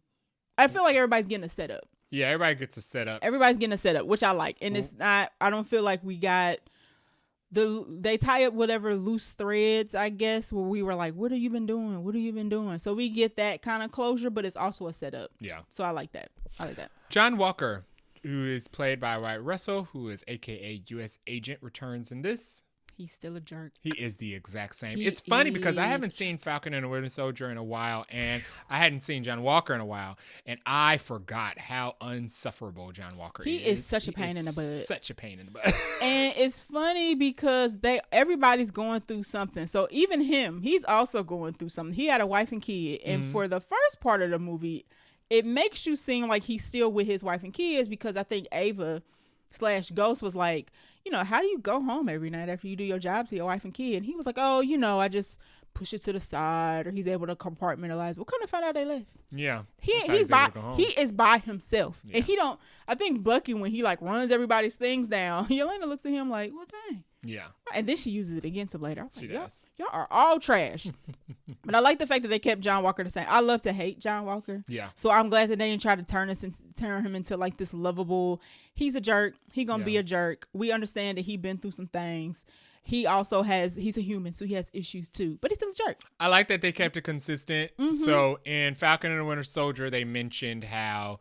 And they mentioned they did the same exact line. They did it 3 times. They mentioned this line in the first Avenger. They mentioned it in Falcon and the Winter Soldier. And they mentioned it in Thunderbolts. And they said, if you give Steve Rogers the serum, he turns into Captain America. But if you give somebody else the serum, you have to deal with whoever that person is. Yes. And we get that twice. With John Walker, he was always an arrogant jerk. So when you gave him the serum, he continued to be an even more arrogant jerk. It's a strong arrogant jerk. And I like the fact that they kept it consistent. Yeah. He was just so arrogant. He would lash out and just say rude things all the time. He did not get on a good foot with Bob earlier. Complete disregard of the rest of the team's lives, especially when they were trying to escape the bunker. He thinks he's more important than everybody. He goes into rants over and over again about, well, maybe you should trust me because I've been through so many tours. I've been through so many different war zones. My football team. I've shaken the hand of so many world leaders. And he does that like every time as his basis of an argument. Right. And it's like, you're so full of yourself. He did. But I'll give John Walker this. He can fight.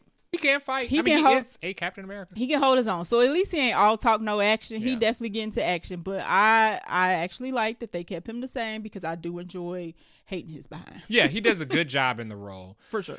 He was also capable. His shield did get bent like a taco, like you predicted. Listen. Early April. On Threads, I called that man's shield a taco shield, and people was ripping me apart. And he literally calls his own shield a taco shell. And I wanted to go so bad, but it would have been a spoiler, to be like, see, he called it a taco shell. How about y'all relax? So he's got his taco shell shield. I wonder how it bounces, though, because it's not vibranium. No, it's definitely not. So how does it ricochet? Don't ask questions. That's interesting. Because he does have a couple moments where he does like the ricochet move that Sam and Steve have done. Him and Taskmaster. Yeah, and hers is also not vibranium. Interesting. Everybody's got bouncy shields. Let's not question it. Next on the list is Robert Bob Reynolds, who is Sentry and Void. Along with Florence Pugh, Lewis Pullman was a standout. So I first saw him in Salem's Lot. That was my first time seeing him. I haven't seen him in anything. He was good in this. Yes, he does. Now, Stephen Ewing was originally supposed to play Sentry, but he had to, when this movie got rescheduled because of the strikes and whatnot, he had to pull out to do something else. So Lewis Pullman stepped into the role. I wouldn't have known this was meant for somebody else. Yeah, no. He played crazy good. He played somebody who was struggling with like mental health and his history very good. He played the Void good. He played Sentry good. I mean, he was flipping back and forth, being like, meek and mild to being like, what did you just say to me, fool? To being like, okay, now I'm Sentry, I'm about that action, to being the Void, like I'm gonna kill everybody. I was like, okay, Lewis. So I'm happy they didn't. This is not a spoiler because we know he's gonna be in Doomsday. Happy they didn't kill him. Yeah. Although how the ending ended, I'm gonna save it, was very interesting. But I was like, okay, between this, Lewis Pullman in this, and Miles Teller in The Gorge, do I need to watch Top Gun Maverick? Do I? Because they both was in that. No, just to get just to who the actors are now. No, okay. But interesting, Lewis Pullman will be meeting somebody we will discuss in spoilers. Okay. By the end of this film, who has a relation to Miles Teller's filmography.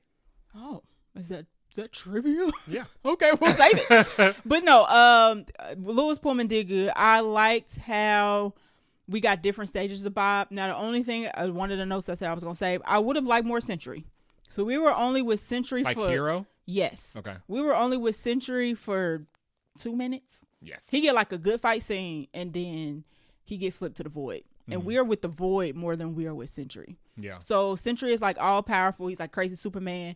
We didn't get enough of that. So I would have liked more of that. But otherwise, he pulled off the different personalities very good. Yeah. Want to see more of Lewis Pullman and Sentry, Void, whatever Bob, as much as we can get. Yeah, I thought he did a good job. Void was usually used as a big bad in the comics. Okay. So, listen, they would have needed somebody else to feed the Void.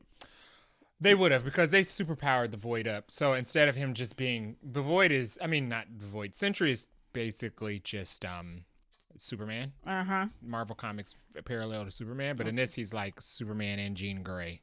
Yeah, at the same time. You wouldn't fight no Jean Grey, right? Not these ragtag teams. He has like telekinetic powers and stuff. Like you can't even hit him.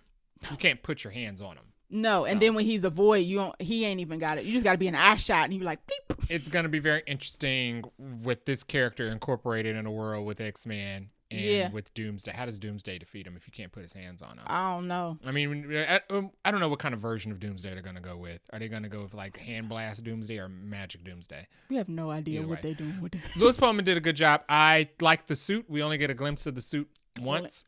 He's in it for 2 minutes. But they put him in the suit. Yeah, and he get blonde hair. Yeah, they dye his hair so he actually looks like the I mean, they don't show him in the... I know that was a big issue with people with marketing. It's like, he doesn't look like Sentry. That was a big issue with Stephen Yeun. It's like, he doesn't look like Sentry. Well, I mean... they would have dyed Stephen Yeun's hair blonde? Yeah, they would have put him in a wig, just like they would have just because it was just for marketing. He was a television cooked up version of a superhero. Because Valentina was just gonna sell him up as like the Avenger. Yeah, so hair and makeup was going to be part of the plan. Anyway. Yeah, interesting. So I know people were freaking out. I don't know why. He did a great job. He did. He was scary. He was a very effective villain. Yeah, they change his voice up when he's the Void, and it's kind of like, can you stop talking to me? They do some type of effect. Freaking out. They do some type of effect where he's all shadow.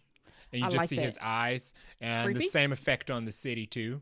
It's weird because he smiles. He smiles also in the film as the Void, and I was like, like ghouls. Had enough. It was giving real. What's the movie Ghosts? The little things that came up out of the when the ghost came to get the body.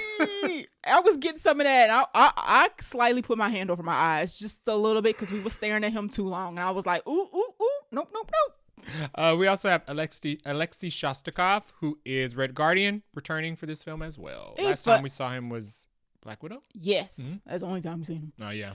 He was very good at this. David Harbour did excellent. He was our comedic relief with hearts. You know, he's like trying to keep the team together. He's very, as you see in the trailer, he's very much, we're the Thunderbolts. You know, we gotta stick together and beat the villain and all that. He did very good. Yeah. Even in the scenes where I wasn't expecting him about to be funny, he say something and it just be funny. Yeah. So David Harbour did. I am also happy that he is also going to be in Doomsday. Like all these people that they keep in for Doomsday, I'm happy because how they set them up in this. Yeah, Red Guardian was really good in this. He was funny. Like you said, he was the heart. I like the moments he had with Yelena. Yes. Earlier in the day. Earlier in the movie when she goes to visit him at his home, she talks about not being fulfilled, and he tells her about, you just have to find something that makes you happy. And he's like fame and fortune and all that. He talks about how he was happiest when he was a hero, a public facing hero. Yeah. Before he got sent to the gulag. But he also tells her, he also puts the seed in her head about, that's your sister was happy when she was like an Avenger. So maybe you should look into that. And that kind of puts her into the path of calling Valentina. Yeah, because she wants to do something positive now. She's tired of being like underground, killing for shadow organizations and whatnot. Yeah. And also I like the heart-to-heart he had at the end. That was very good. When she was... When Yelena is over it, she walks off and Alexei chases after her. And she's like, you never called me. It's been a year since Natasha's been dead. Right. And you never called me. And he was like, none of us are good at this. He admits it. He was like, I didn't know what to do. Like, y'all weren't even a real family. The fact that y'all are this close is a miracle. Y'all were a fake family of assassins who were staged and then tried to go on a run. Right. And be an actual family together. I mean, they are, you define family how you want. But y'all was put together. And he was like, I don't do no kids. Right. And he wasn't even like their dad for it. He was like their handler. Yeah. So that's what we learned in Black Widow. It's a miracle that they are as close as they are now. Right. But I felt like that conversation between the two of them was believable. Yes, I feel like that was a scene where people were saying they was crying in the movie. I was like, okay, I can see how cutting onions could happen here. Yeah. I feel it. I'm feeling it. Ava Starr returns. It's Ghost. Yes. I liked Ghost. Yeah. Now, I almost was like, I haven't seen Ant-Man and the Wasp in a very long time. It's the last time we seen her. I love her suit upgrade. I liked White Suit Ghost. I liked White, but I like her suit, her helmet this time. Yeah. Her helmet was a little more. Better. It was like Black Panther situation where she was kind of like. I mean, it was collapsible. Yeah. Yeah. It was flipping. She was flipping it back and forth pretty good. She was now she's definitely in terms of like ranking. It's Yelena, Bob, Bucky, Red Guardian, and then Ghost. But she's used effectively. I don't feel like she was like shoehorned into this. She's a part of the team. Yeah.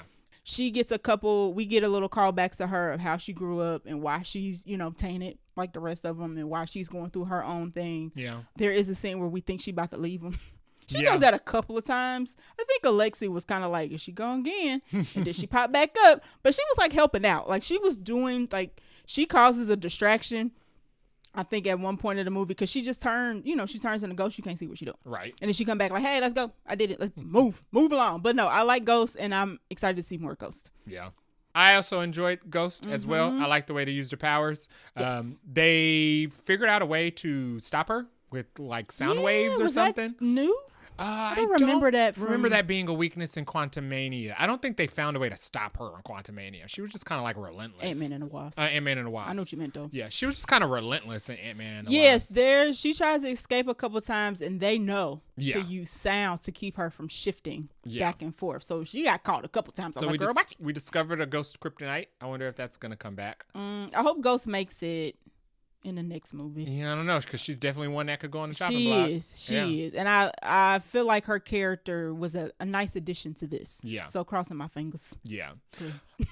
Valentina Allegra de Fontaine. She played is by Julie still grinds my gears. I like her. But every time Val shows up in any movie, because she was in Falcon and the Winter Soldier. Yes. She was at the end of Black Widow. And she was in Wakanda Forever. Yes. Every time she show up, like, here she go with this mess. So they cranked up her, here she go with this mess. She's a director of the CIA. They are trying to impeach her in this because they know she up to some shady crap. She's trying to clean up her mess by any means necessary. Right. And by any means, I mean unethical means. She's trying to kill everybody, burn everybody.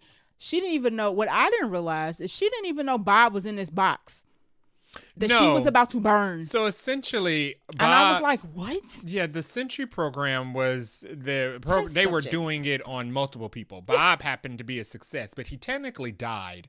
So they all died long enough that they thought that they could just burn the bodies in an incinerator. He's sitting in a box. Yeah. Like the box that somebody, when they're fighting in that opening scene, somebody hits it by accident. And that's how he gets out. And they were like, well, where did you come from? We locked in here. Yeah.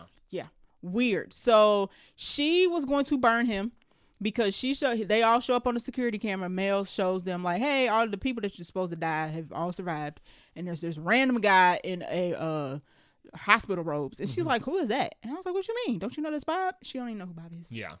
And then when she learns that Bob is a successful subject of the Century Project, she's like, oh, go get Bob, please. Yeah. I need you to go retrieve Bob. And I was like, Bob just getting pulled all different directions. Poor Bob. Bob. It's what we guessed. Valentina orchestrated this whole thing. Yes, basically, she was trying to.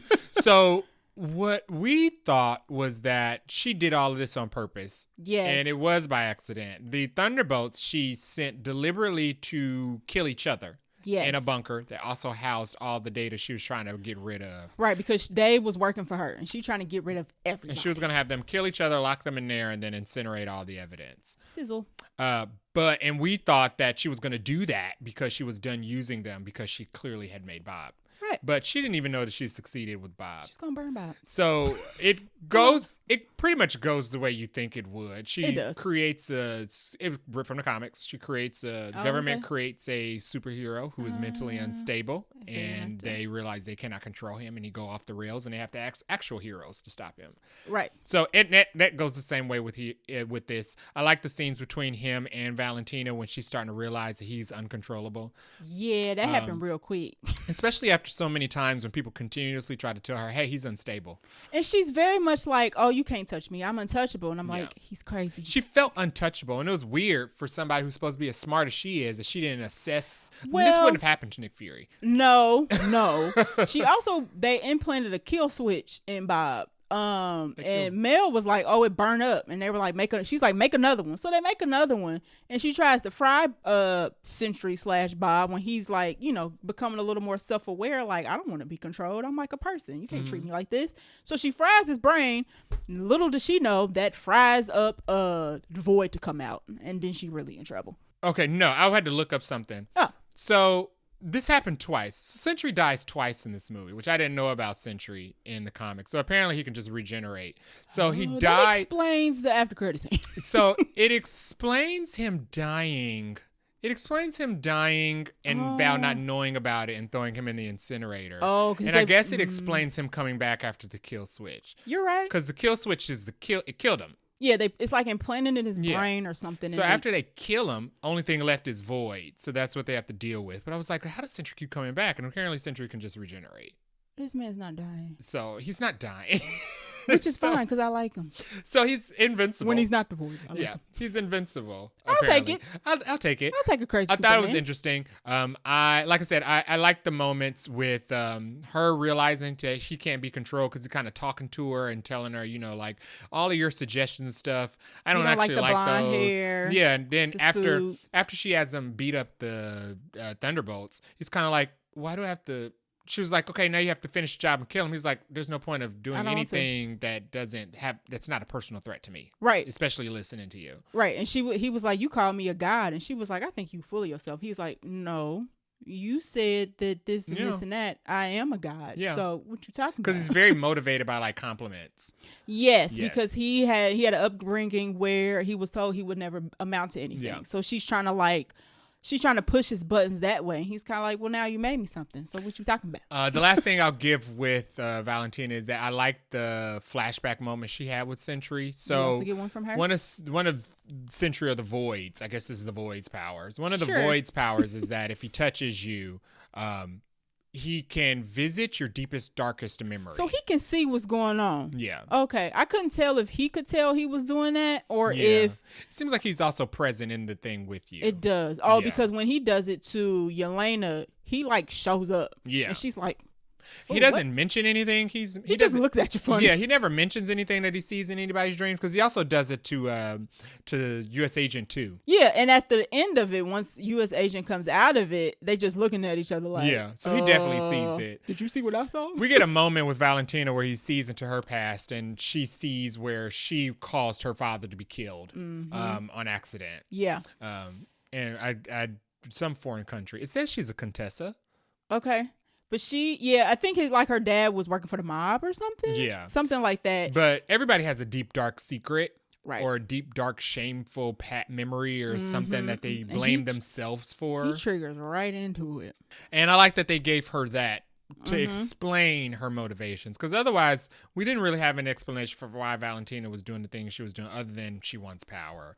Right. But her philosophy is that you just have to be the best bad guy to do the most good. She said there's not good guys and bad guys. There's bad guys and there's worse guys. You have to make sure you're always the worst guy. Exactly. Yeah.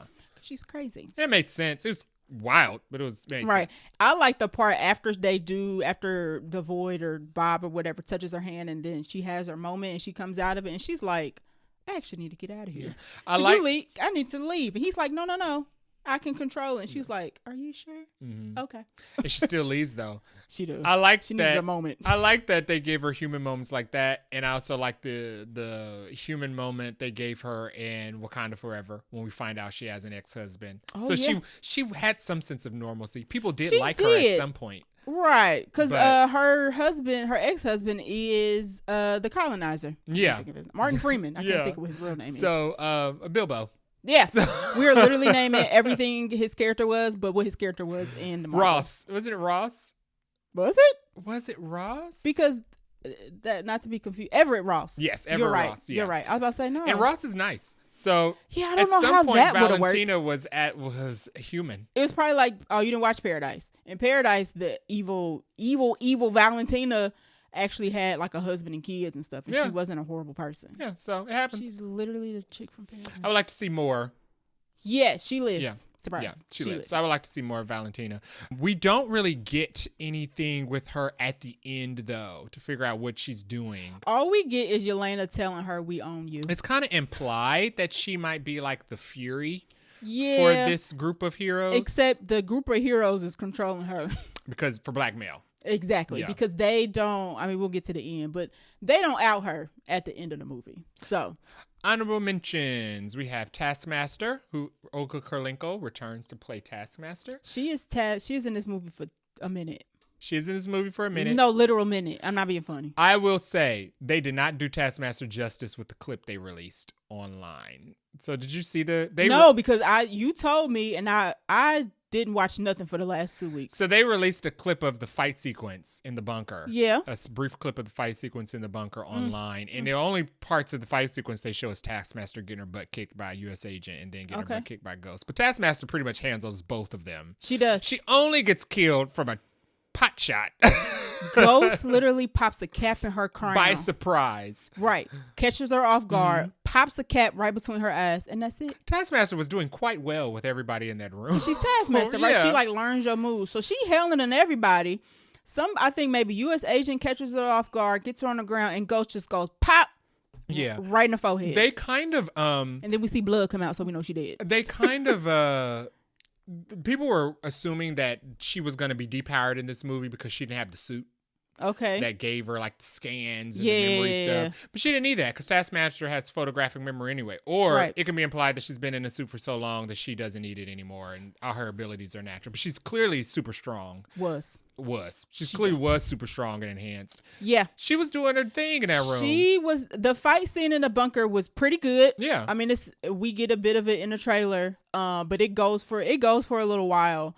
She was tearing it up. Yeah, she was. She was doing a good job. And gone. She was kicking Ghost, but Ghost only won because she got a trick shot on her. Yeah. Yeah. She surprised her one time. I do like that Ghost felt a little guilty about it because Yelena was like, I knew who that was. She was a person. Like, she was somebody who was a killer and killed people and, had a hard upbringing. And then she ended up getting killed. And that was kind of it. And Ghost was kind of like, sorry. I like that they didn't pull a trick. I like that this was still the original Taskmaster. It is. A lot of people were wondering, like, oh, they're not showing her face because it's not going to be the same Taskmaster. They're going to retcon, and this Taskmaster is going to die because it's not going to be the real one. Or they wanted it to be like a man. Yeah. I like the fact that they kept Taskmaster here. Yeah, everybody here was original. And she actually opens up her face mask for a little bit, so we actually see her for like half a second. And it's a practical mask that collapses. It is. It's not a nanite mask. It's not. Yeah. Nope, so I liked her collapsible mask. R.I.P. Taskmaster. Yeah. She does die. And I like the suit this time.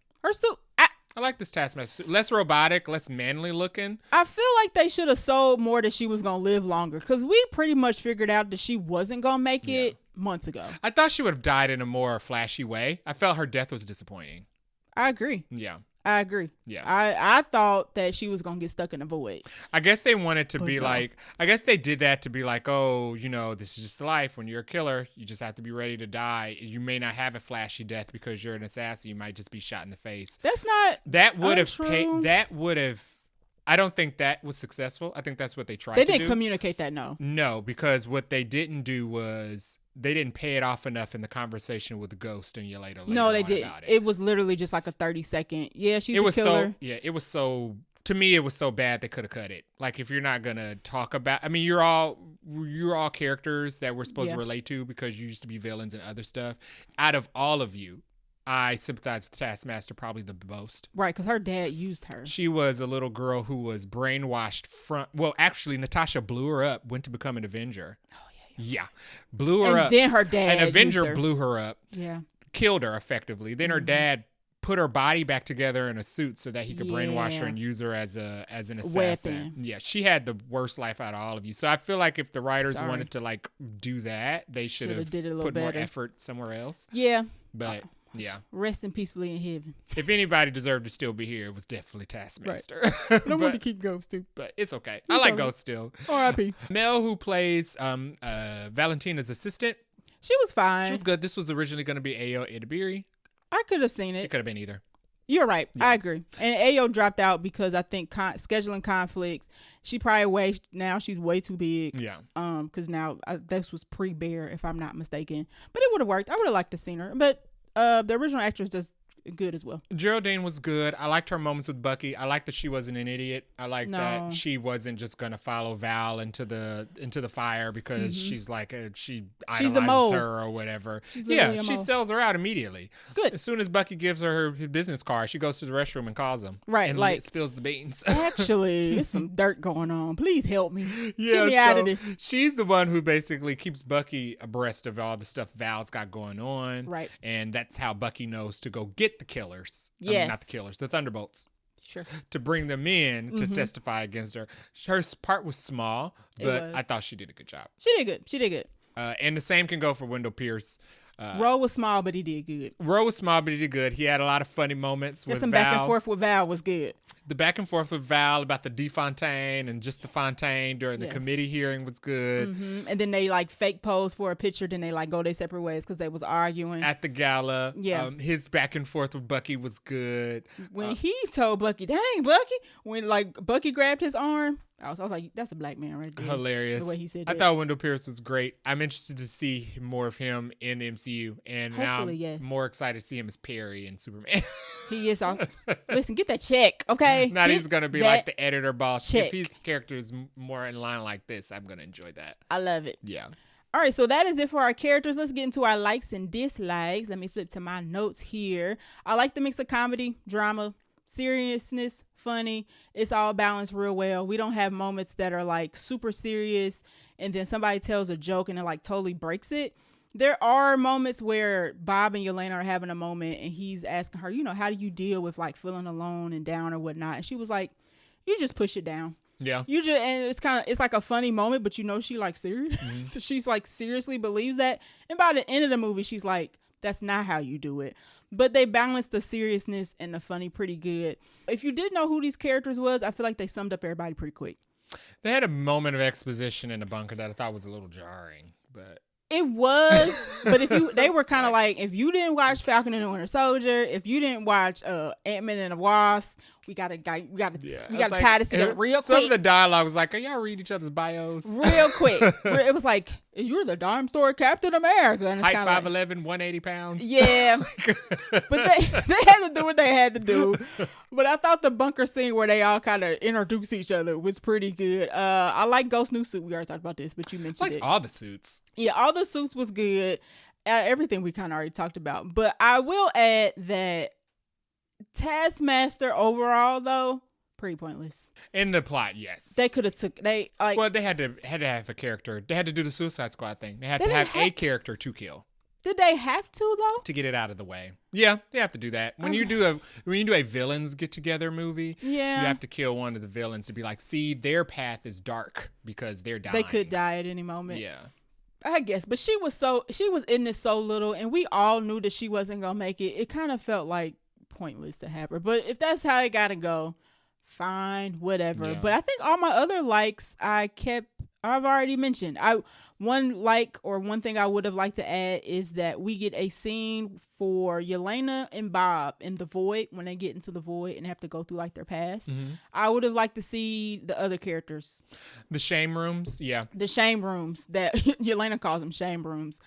We get, like I said, we get Yelena's and we get like an extended version of Yelena in one. We get a couple of Bobs, but I would have liked to seen Bucky's because Bucky has a line where he comes into the void and he's kind of like, they're kind of looking at him like, you all right? And he's like, well, my past was great. Yeah. So sure, this was a fun experience. I would have liked to see what Bucky we had to go through. So I would have liked more of that. I would have add an extra 5 minutes onto the movie. That would have been cool. So the reason I thought so too, but the reason I think they didn't do Bucky and Ghost is because we got a pretty extensive backstory for Ghost and Ant-Man and Wasp. They had their own movies to do it. Her being a tragedy and then her being turned into a killer by Lawrence Fishburne and all that. Yeah. Right. I think that's the only reason. Right. They should have done it though for the sake of this movie because not a lot of people wouldn't have watched those. And Bucky, we know Bucky's passed. So. I feel they did it. I like those scenes in the movie, so it would have been cool to see for the other characters. I would have liked to see some of the bad things Wyatt Russell had done. Not Wyatt Russell. I don't want to see the bad things he does. I want to see the bad things John Walker had did. Yeah. Red Guardian. Other than the fact that, you know, his home life is trash. That could have been implied because he's garbage. They show him being garbage in the movie, by the way. Yes. Don't even. That could have been implied that his home life was bad. They could have just dropped the line that his wife left. I wish his void scene would have been something else. Because he talks about he has also done cleanup for Valentina. Yeah. And up until he was Captain America, he's been a goody two-shoes. So I want to see the bad stuff he's been doing since he's been working with her. Right. So that would have been, that's not a like or dislike. That's just something I would have wanted added to the movie. I like the action. Action was good. I thought the way they used everybody's powers was really good. Oh, we didn't really mention why this movie is called Thunderbolts. Oh, yeah. So Thunderbolts is actually have nothing to do with Thunderbolt Ross like it does in the comics. Yelena and no, it was just hers. Oh, it was just hers. Yelena's soccer team, when she was like 5, was called the Thunderbolts. That was apparently sponsored by a laundromat or sponsored by some Russian guy. Shays Electronics. They was debating about that. But the Thunderbolts name actually came from her Pee Wee soccer team. It literally has no connection to the Marvel Universe. And we will get to why it has an asterisk on it when we get to the very end. She mentions it in a story to the rest of the people once, and they run it as a joke for the rest of the movie. They refer themselves as the Thunderbolts, sponsored by Shays Electronics. Right. And in the trailer where Bucky says we can't call it, does he say we can't? He does. Does he say that, or does he say I don't know where that means, or I don't know where that comes from? I feel like in the movie, he said I don't know what that means. So in the trailer, they fooled us. In the trailer, he says we can't call ourselves that, but in the movie, what he actually says in that scenes was I don't know where that comes from. Yeah, and that's when Ghost goes, it's from her Pee Wee soccer team. Yeah, and he's like, what? How did we get here? So a little Marvel trailer trickery there. I like the fact that the Thunderbolts was from the Pee Wee soccer team. Yeah, and it had no connection to Marvel. And no connection whatsoever. But they used it as like their bridge to friendship. Now, the director said that the asterisk actually it was his idea at the end, and he just pitched it as like a funny, like, oh, it'd be cool for, one time we do this. And Kevin Feige and them liked it so much they ran with it. Yeah, because it probably fit right into their plans. The asterisk just took a life of its own. Yes. And he was just like... It took on a whole new meaning that he did not intend. Right. He was like, I showed up for like a photo shoot that we do for like the posters or whatnot, and the asterisk was just like everywhere. And I was like, what have I done? Yeah. What have I done? What have I done? But yeah, the asterisk took his life of its own. We'll get to why it's called the asterisk probably next. Did you have any dislikes? Outside of what I already mentioned, no. Now I'm not gonna get on my Marvel MCU is dead soapbox. I will say this: a lot of people are calling this the best movie since Endgame. It's in line, not in line with Endgame, but it's in line with the rest of the MCU. Boom, there it is. Yeah, it is in line. To me, it is in line with the other movies. I enjoyed it just as much. Yeah. I would watch this again. It's in line with Guardians 1. Sure, I would put it in line with like a Shang-Chi. Yes. Mm-hmm. So like it's the origin. It's a team origin movie, right? Yeah. People are like best thing since Endgame, and I'm like, did y'all watch all the movies? Because I don't feel like you watched all the movies and came out with that conclusion. No. But the thing is to like not like Marvel. So I would say don't set your expectation that this movie is the best thing since Endgame. No, that's all I would say. Set your expectations where the expectations were with the rest of the films, and you'll be fine. Because it's in line. Hello. Yeah. That's the only thing I got to say this in terms is a good of like movie, but we don't have to like play it up to the moon and back. Right. Like that's not a like or dislike. That's just a commentary that I feel like I needed to add for this movie.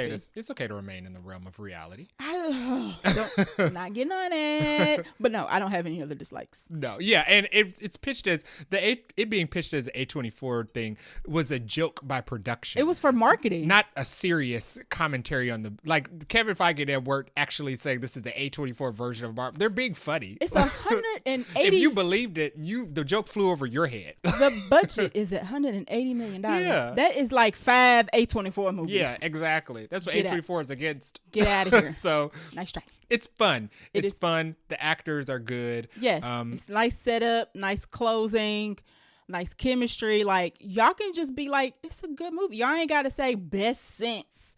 Because when Fantastic Four come out, guess what they're going to be saying?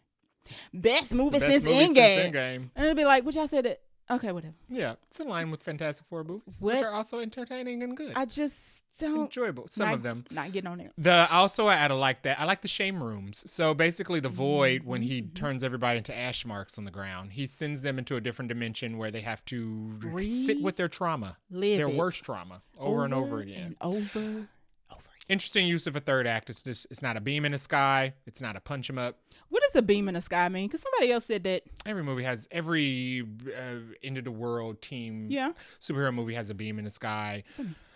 A blue light that shoots into space that's supposed to bring destruction. Loki did it in the Battle of New York. Oh, okay, that's what they you did mean. It in the Suicide Squad. Literal beam in the sky. Yeah.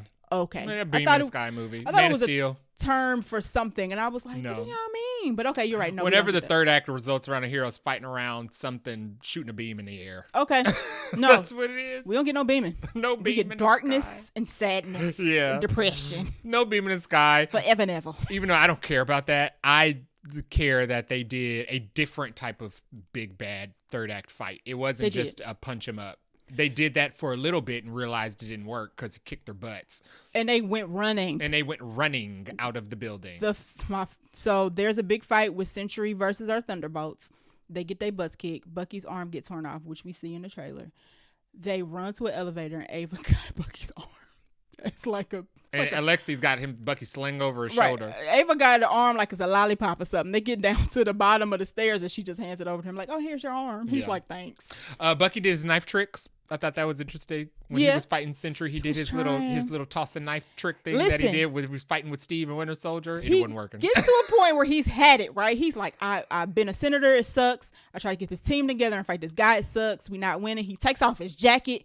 He ready to Winter Soldier this guy. And he's like, it's not. It's like a tickle. He's like, ha, here's your arm. Get out of my face. So that was good. Okay, let's talk about the ending.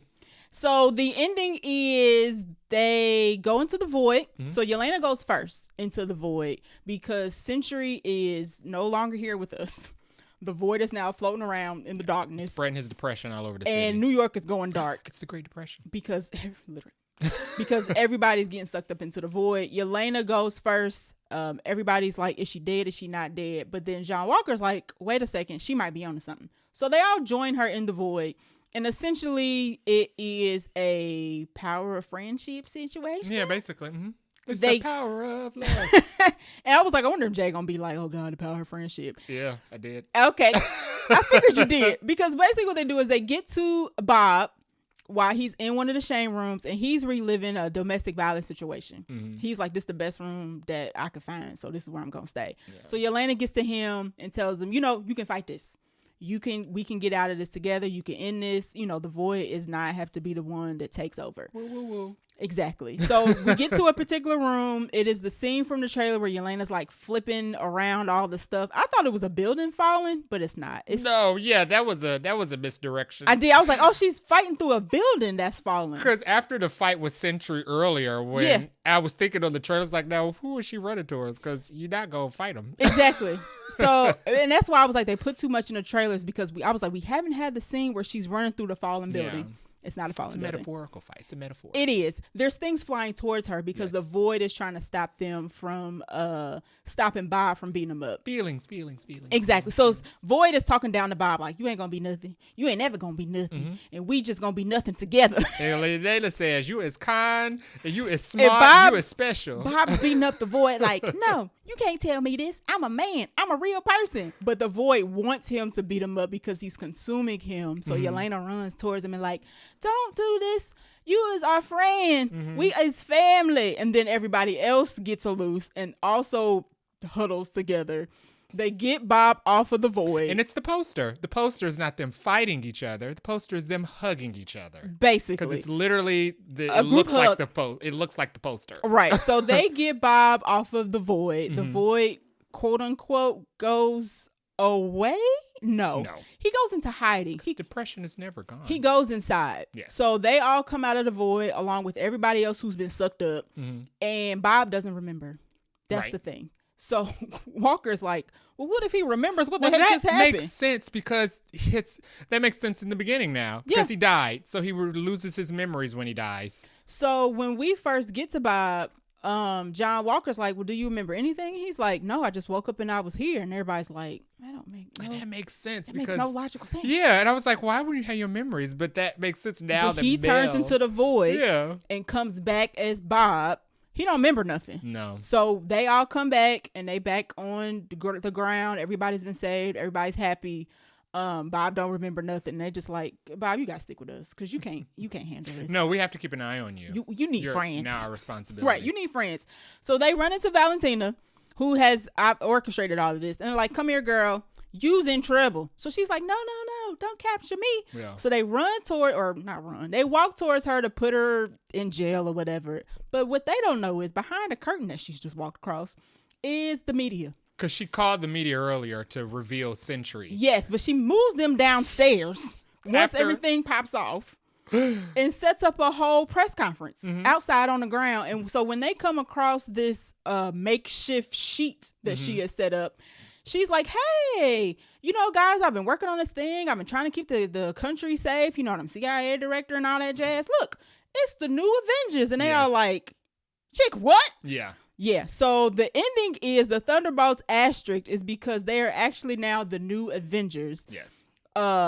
Running Val because Yelena leans over to her and go, look, this is what we wanted, but how about this? It's going to be on our rules. Right. And we own you. And she's just like, yeah, because they don't out her because she doesn't want to be impeached. No. So she's not even their handler. They are like her handler. And they get Avengers Tower. She's in Avengers Tower, which is now called Watchtower, I think. The Watchtower. The Watchtower. So that is the first part end of the movie.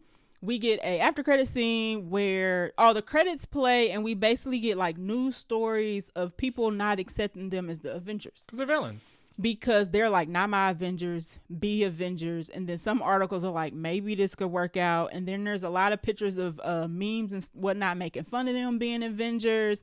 They're not being taken super seriously. No. By the masses. So the credits roll and we get like fake newspaper clippings. We get one after credit scene where Alexi is at Kroger grocery store.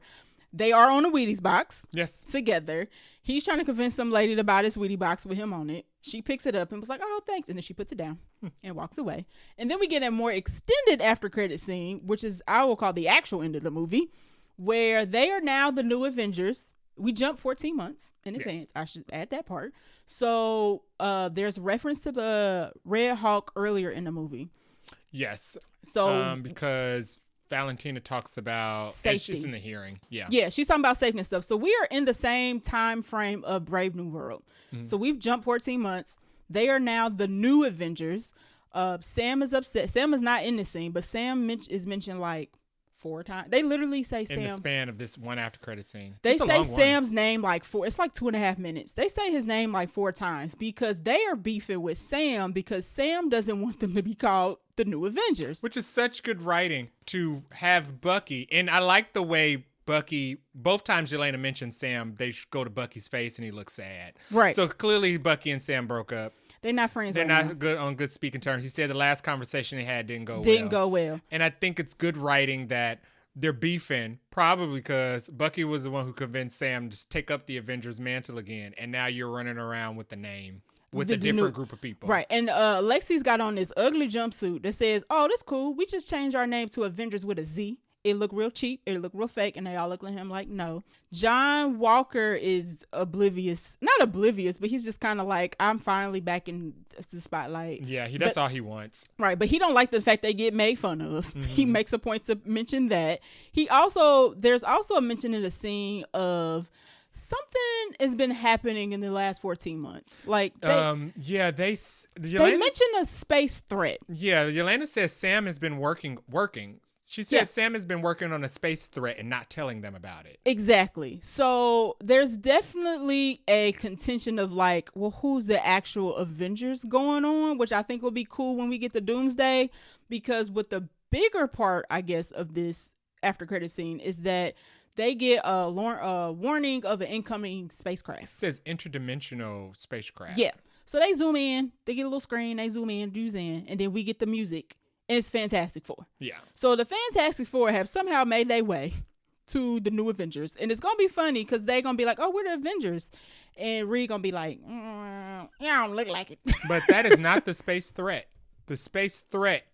She mentioned the space threat before the Fantastic Four showed up. So these are two separate things happening. There's been a prior space threat, and she mentions it, and John Walker was like, what do you mean space? Like, we got plenty of space. She's like, no, I'm talking about actual outer space, you idiot. Because, they're ground level. They can't fly. Well, Sentry can fly, but Sentry is very much kind of like, y'all don't want me. Because he's got like a Hulk thing going on where it's like, y'all want me mad. Yeah, so basically Sentry's like, I can't do the good thing without risking the bad guy coming right. out. So Bob just chilling. Yeah, so he's their Hulk. He is, and he not fighting or nothing. No. He ain't got no suits. Everybody has new suits. We got Bucky in a bad wig. We got Ghost in a bad wig. We got everybody in a bad wig for whatever reason. But Bob ain't got no suit on. No. So we basically leave them. We leave the movie with a connection to Brave New World because we get Sam mentioned. And Sam's fighting something in space. We get... Are there other Avengers? We don't know. We don't know what Sam been doing. Yelena mentioned that Sam applied for the trademark. Right, because he don't want them to have the name. So we don't know if it's been 14 months. So has he already assembled another team? 14 months is a short amount of time to assemble a whole team, I feel like. But she said working on a space threat. So I wonder if he could has be him and Danny. Just him and Danny? Maybe. We don't know. Joaquin, not Danny. Right. It could just be him and him working on You know what I meant, though. Yeah. That is the new question of like, well, is the Celestials back? What is going on between the two teams? Is there a new team? Obviously, Sam don't want them to be known as the Avengers. And now the Fantastic Four done shown up. I'm excited. Doomsday, we're gonna have two teams beefing. I love it. I love that. I love the setup of the Fantastic Four meeting the Avengers, and it's them first. Because we know at the end they're all just gonna be Avengers. Well, also we're getting the Tony. We're getting a Tony. What's his name? Team Cap, Team Iron Man. Yes. Which probably less serious this time. Because the Goof troops. new Avengers need some superpowers. Exactly. So I like that they're setting up the dynamic of we got these two Avenger teams beating, but we know Sam and Bucky are gonna work it out. Yeah. So I like that. If Sam acquires White Vision, it's over for the new Avengers. All he needs is Thor. Technically. All he needs is Thor. And he technically already has that. Because do you stop being an Avenger? Now, one thing that has nothing to do with the movie. So before we went to see it, Robert Downey Jr. and Simu Liu posted pictures of them, some of the new cast of Doomsday watching Thunderbolts. And it was, I'm going to miss some people, but it was Thor, Channing Tatum. I'm going to flip back and forth. It was Thor, Gambit, Shang-Chi, Ant-Man, M'Baku, Captain America, Invisible Woman, and The Thing, and Robert Downey Jr. Or Doom, all together in a picture. And I'm like, so are y'all filming together? Are y'all filming separately? Why is M'Baku here, but we don't have Black Panther? It's a lot of questions. They might be filming together, but that doesn't mean they might be filmed together and they'll comp in other people in the scenes. Okay, maybe. That they have the space. You got to have the space set up so you know where to insert people in the trailers. You're right. Things of that nature. So yeah, I like how this movie set up the next movie. I like how this movie tied to Brave New World and tied to Fantastic Four. I liked how we're going to have this whole, I wonder what Fantastic Four's after credit scene is going to be. Obviously, one's going to be Doomsday. Oh, one thing I did want to mention is that the Russo brothers are the ones who directed the after credit scene. Because that makes sense. People were like, this looks like this out of a movie. This don't look like this after credit scene. I'm glad they're going back to doing the person who's directing the big movie is doing the after credit scenes because that's who should have to say so. Yeah, not Jack Schaefer. Jake Schreier said that he was there when they filmed it, but the Russo brothers technically were the ones who directed it. They did that with a couple other phase after credit scenes. Yeah, where they had whoever's doing the Avenger movie gets the call on the after credit scene, which makes sense. Makes sense. I think Brave New World's after credit scene everybody was having a conniption about because it wasn't big, but that after credit scene implied that something was coming. Well, yeah, it kind of adds a little bit more context to what Yelena said. When Yelena said the space Sam's threat. Been working on something in space. Yeah. And then the leader at the end of Brave New World said you're going to be worried when the rest of them come. Yeah, so I wonder has something already kicked off. I like it. That Sam has been working on. I like that we have questions. Yeah. That's good. We have stuff. We don't need to have everything figured out, and it just builds anticipation. So that is the ending. Everybody but Taskmaster lives. The Void ends up going back in his little pocket inside of Bob, and it's shoved deep down. For now. Yeah. And then it sets up the next movie. Yeah. So let's get to our favorite line or scene. You go first. My favorite scene will actually be Red Guardian showing up to come get them. So, in the limo? In the desert. Okay. So they escape the vault with Bob. No, without Bob. This is without Bob. So it's just Ghost, Walker, and Yelena. And they trying to get back to the city because Bob has now been taken up by Val. Okay. But Red Guardian knows what's going on and he was going to come to help. But he late. And he shows up in his janked up limo. And he and Yelena super embarrassed by it. And I thought that scene was hilarious. Yeah. I thought the scene was hilarious also because how did he see them from as far as he was coming out? Because they were in the desert, in the middle of nowhere, hiding. Miles away. Oh, she had them all on the ground, hiding behind like a hill. And he still saw them and was able to stop exactly where they were. And was shouting Yelena's name through the desert. And she's like, just had a thumbs up. Like, no, first she says, no, ignore who that is, because they don't know who it is. Y'all in the desert, and this man, you need a ride. Yes. Because they were walking. It was the fact that she was still trying to act like she didn't know who he was. She was like, no, ignore Who else would be out here? Right. And then when he says, Yelena, she like puts a thumbs up. Like, girl, if you don't get that man a car. So, yes, that was probably, there's a lot of good scenes, but that one stood out to me. I will say it's a big plot hole that I'll allow that. How did he get hired to drive for Val's thing? Somehow he finagles his way to drive Val, and that's how he finds out that what's going on. That had to happen. Yeah, it did. That had to happen. Otherwise, they would have died in the desert. Exactly, because they were walking, and they're not super soldiers. Or, I'm sorry, they're not super powered to, like, fly or anything. My favorite scene, I liked all of the bunker stuff. Yes, I liked the bunker fight, even though it was in the trailer. The extended the full fight, I think they gave them all moments. Yes. To like showcase how capable they all were. Including Ghost popping one in Taskmaster. Yeah, it was devastating. Yeah. But it was effective. She gone. She gone. She gone. I like the bunker stuff. I liked how they had to work together. I like the fact that I was wondering, like, okay, so these are all killers. Yes. They're not friends. No. They don't have friends on their own. So what's going to make them want to be friends with each other, especially now that they've all been hired to kill each other? Right. I like the fact that the circumstance was we're going to burn alive if we don't work together. We gotta get out so that made sense. Right. I like the fact that they thought Ghost left you. We have to immediately work together because I like that they immediately clued into the fact that it was a setup. Yes. And they immediately were like, okay, we gotta figure out how to get out of here. I like the fact that they didn't want to die. And I like the fact that after they realized, I like that none of them stuck to it. After they realized it was set up, they were all like, okay, we're done trying to kill each other. Yeah. Like, let's not revisit this. Exactly. Except like John Walker did for like a half a second. He wanted to kill Bob for some reason. And they were like, dude, we're literally about to on fire. Do you smell it? And he's like, oh yeah, I guess so. He was really obsessed with thinking he was not gonna die and also wanting to kill Bob for some reason. He thought the countdown was for people to come get him. I was like, sir, Jesus, why do you think they would put that on the wall? Luckily he used his shield for good in the scene right after that. So like he was annoying, but he was effective. Yeah. You couldn't hate on that. But the bunker stuff was good. And I liked how they got out of there. Yeah. Agree. Yeah. Agree. I will say one of my favorite lines is when Yelena was rude to Walker. So outside when she's had it and she's done, she goes through everybody and says like, you ain't this, you ain't crap, you ain't this, you ain't that. And then to Walker she says, you ain't nothing because your kids and your wife left him. And Walker was like, Jesus. Yeah. I was like, dang girl. You ain't gotta be so mean. And my favorite line would probably be Bucky saying he has a great past. Yeah. After they all go through the shame rooms to save Yelena, Yelena asks Bucky specifically, "You're right." He's like, "No, yeah, I got a great past." Yeah, and he just looks like, "No, girl, it was awful. It was awful."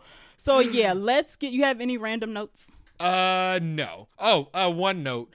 When he flew up in the air in the bunker, that's how space works. When you fly up into the air, when you leave, when you fly straight up into the sky, and fall straight back down, you don't land back in the same place. Listen, that's not how rotation landed works. like a comet. Okay? And he didn't even leave the atmosphere. So the fact that, and you made a funny comment, you said, "Oh, he's heavy," because the fact that he shook the earth. He pretty much only went up into airspace. I didn't get the sense that he was supposed to be heavy. Yeah, I thought he was going to leave space. So when he hit the ground like a meteor, I was like, but he didn't like leave the atmosphere. Literally caused an earthquake and like blew dust and dirt everywhere. They left and he still blew them off the side of the mountain. He blew their truck off the side of the mountain. Compound. And it was like, I also couldn't tell how they could see it was him because I was like, he's just a little dot. Yeah. And they were like, is that him? I'm like, he's like, there's no lights in the desert. Yeah. So unless there's like lots of stars, you're not seeing anything out there. Well, so I'll let that go. But I definitely was like, why he's so heavy? Why is he's literally like 200 pounds? Our rating.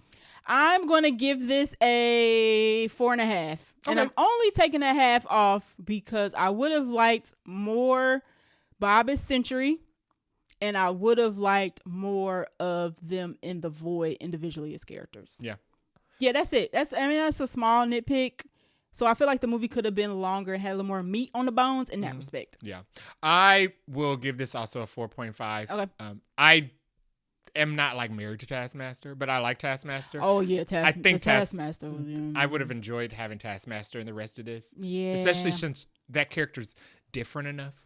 Yeah, all of them seem very similar to each other. Well, 3 of them are super soldiers. And I know that's the point of the that's the point of the joke. And Yelena's like, all we do is point and shoot. Punch and shoot. And it's like, yeah, all you do is punch and shoot. But personality wise, a lot of y'all are very similar. Taskmaster would have added a little bit of diversity. All are jerks. Yeah, they're all sarcastic, quippy jerks. Yes. Taskmaster doesn't talk as much. Right. So, but she's effective. Yeah, that would have added a little bit of interest to the pool. I don't like the fact that they just popped the bullet in her head. So yes, another. I think adding Taskmaster to the rest of the film would have helped. Or killed her later on. And made more meaningful. Yeah. Like if Century would have killed her by accident or something, I would have took that. Yeah. Or maybe not even by accident. But Or I thought it was going to be like he accidentally sent her to the void in the early. That's what I thought. And they don't get her back until like it's the battle in New York. Right. Yeah. I don't like the way I knew she wasn't going to go, but the way she went, I wasn't in favor. Now I will say the way Ghost just popped her was cool. Yeah. But I didn't really like Taskmaster's action sequences were good, but the use of her character I think was lazy. I agree with that. Completely lazy. I agree with that. 4.5 is good. So I'll give that a 4.5 for that, and I also wish that we got more shame rooms. Yes. Agree. We got some. I didn't need to see more of his shame rooms. Okay. We only get 2. We only get 2. We get him and the meth chicken. Yeah, that scene was super brief. The way they put in the trailer, I thought it was going to be like an extended. It's not. Or if we ran through more rooms. Kind of how in the Spider-Man movie where Peter was going. With Mysterio. Yeah. I thought that would have been really nice. Been really good. And we maybe done it with like, we popped between characters. I thought that's what we were going to get. Or like we each have to go through. Yeah, like Yelena had to go through each room to gather them. Yes, I like how Yelena went through a few of hers. Yeah. Yes, hers was good, but we only got it for her. And I guess they didn't want to make the movie longer, so they didn't do it for everybody else. But I would have liked it. Yeah, it would have added a little more connection to the characters. Some more use of Tasky if you're going to put her in there. Yeah, more use of the shame rooms, and I would have liked to see more Sentry. Agree, because I liked Sentry. Yes, we spend more time with the Void than we do with Sentry. And I was like, oh, is he not going to come back? Even though Sentry wasn't fully stable, I liked Sentry. He was trying. So, yeah. And Val just pissed him off. So maybe we'll get more. Maybe we'll get more. Maybe we'll get practice. Yeah, I hope he doesn't get in like full control. I like the fact that there's always that like Pet Cemetery thing about him where it's like, it's kind of like, right, like how the Hulk was before he was the Hulk. Right. It's like, you can come back right. Right. Somebody said they're going to have to do the sun as real low with him. Yes. I like that. I like the fact, because after Hulk stopped being a threat, he was fine, but it was like, it kind of, you ain't scaring me. The thrill is he going to kill me or not? Right. That was a great part about the first Avengers where they built that thing for the Hulk. Not for Loki. You was like, oh, because we don't ever know. I get it. Or when Natasha put that gun in Eric's face, in Bruce's face. Oh, yeah. And he was like, oh, I see you was actually going to shoot me. She was like, don't play with me. Right. Don't play with me. I don't do that. So, yeah, I hope they keep it on the fence. Yeah, I do. I hope they keep it. Yeah, they keep yo-yoing him back and forth between good and bad. And Louis Pullman plays it very well. He does very good. That's why I would like to see it. All right, so that is our review of Thunderbolts. Go see it. Yes, it is a good one. It's a good one. And I feel like you're gonna need to watch the next movie. Yeah, it's at 77. People are wondering if it's gonna get above 100. 30 million is a lot, but yeah, are you talking about domestically or globally? It's gonna get 165. Yeah, they were hoping it crosses 100 million domestic because apparently a lot of Marvel movies don't do that. Yeah, I think Brave New World did 88 for the 3-day and 100 for the 4-day. But I think it barely squeaked by for the 4-day. Yeah, and this didn't make more than Brave New World. Right, so I don't think it's gonna happen. I don't know, but maybe. It's good though. Maybe positive word of mouth will carry it over. Listen, they can sleep well with a A- cinema score and a 95 audience score. What are we watching next week? I don't know. Oh. So we have two options, which are both not being heavily promoted. Okay. The first one is the Josh Hartnett movie where he's like the drunk assassin on the plane. Fight or Flight. Not Bullet Plane. Fight Night. Whatever it's called. Fight and Flight. Mm-hmm. And Shadow Force with Kerry Washington and Omar Sy. That's it. That's what we got coming out. Unless we pick like a show or something we ain't watched. Sophie's choice. To be determined. In the notes, I have question mark. So I don't know what we watching next week. Vaguely Nerdy Podcast will return. So, right. We'll be on your airwaves and on your YouTube, but we don't know what we're watching yet. If you want us to see either one of those, let us know. Yeah. Shadow Force or Fight Night. Fight Flight. We'll do a poll. We'll do a poll. Yeah. We've never done a poll before. We'll do a poll. No. And don't be embarrassed us by not voting. No. Right. Let's see if this works. I don't know. I don't know what that Josh Hartnett movie's even called. I've only seen the trailer for both of those once. In the theaters. Look along the same lines. At least Kerry Washington and Omar Sy are doing promotion for their movie. I ain't seen nothing for that other movie. What's after that? Final Destination. Okay. Yeah. So I think after Final Destination, we locked for a little bit until we get to June is a little hairy. Yeah. Yeah, I mean, maybe we should do Shadow Force. I feel like we should. We should. We probably should. We're morally obligated. Ain't nobody else gonna see it. That's the problem. That's the thing. All the Sinners hype is not gonna carry over to Shadow Force. And I'm gonna be like, where y'all at? Yeah. Where y'all at? But I am soapbox. I'm not gonna do that. It is. It's an original idea. It's an original, and it's a black cast. It is. Hello. All black cast. Original idea. Mm-hmm. Hey. Mm-hmm. Action. Mm-hmm. Comedy. Mm-hmm. Family. Listen. 4 quadrants. It has all the things there for success. Y'all better be there. I'm going to shame. I'm going to shame. We're going to whack fingers if you're not there. I feel like that's what we should go see. All right. It'll probably be an easy movie. I'm cool with that. If anything, it's going to be an hour and a half. It'll be an hour and a half and funny. It'll be right funny. Sure. And we already know it's going to end, so I don't care. So that is what we are watching next week. We will be watching Shadow Force. We figured it out. No poll, no embarrassing poll necessary. Thanks for listening. If you like our show, please share it. You can leave us a review on Vaguely Nerdy you can leave us a review on vaguelynerdypodcast.com. Yes, you can. Yeah. Or on Apple Podcast as well, where you can leave us a voice message where we can play it on the show. Mm-hmm. Not on Apple Podcast, on vaguelynerdypodcast.com. He's getting it together. Murdered this outro. Y'all know what we about to say. Go ahead. You can follow us on Threads and IG at Vaguely Nerdy Podcast, Blue Sky and Twitter at Vaguely Nerdy Pod. You can also reach us at... What? This went over to the second page. The page. You got to scroll. It's usually not this long. Sorry. Yeah. You can reach us at Vaguely Nerdy Podcast. The cast list was long, so it bumped it down. At Vaguely Nerdy Podcast at gmail.com. And if you're listening to us on a podcast app, you can watch our animated show on Vaguely Nerdy Podcast on YouTube. I got a Yelena coded memoji this week. I look like Sentry if he was a vampire from Brooklyn. And black. Black. I like doing our emojis because we can change up our look, because ain't no way I'll dye my hair blonde and got the Karen cut going on. Yeah, because in real life we're wearing the same t-shirt I wore to the movie yesterday. In real life my hair is in a twist out. There we go. Until next time. Bye.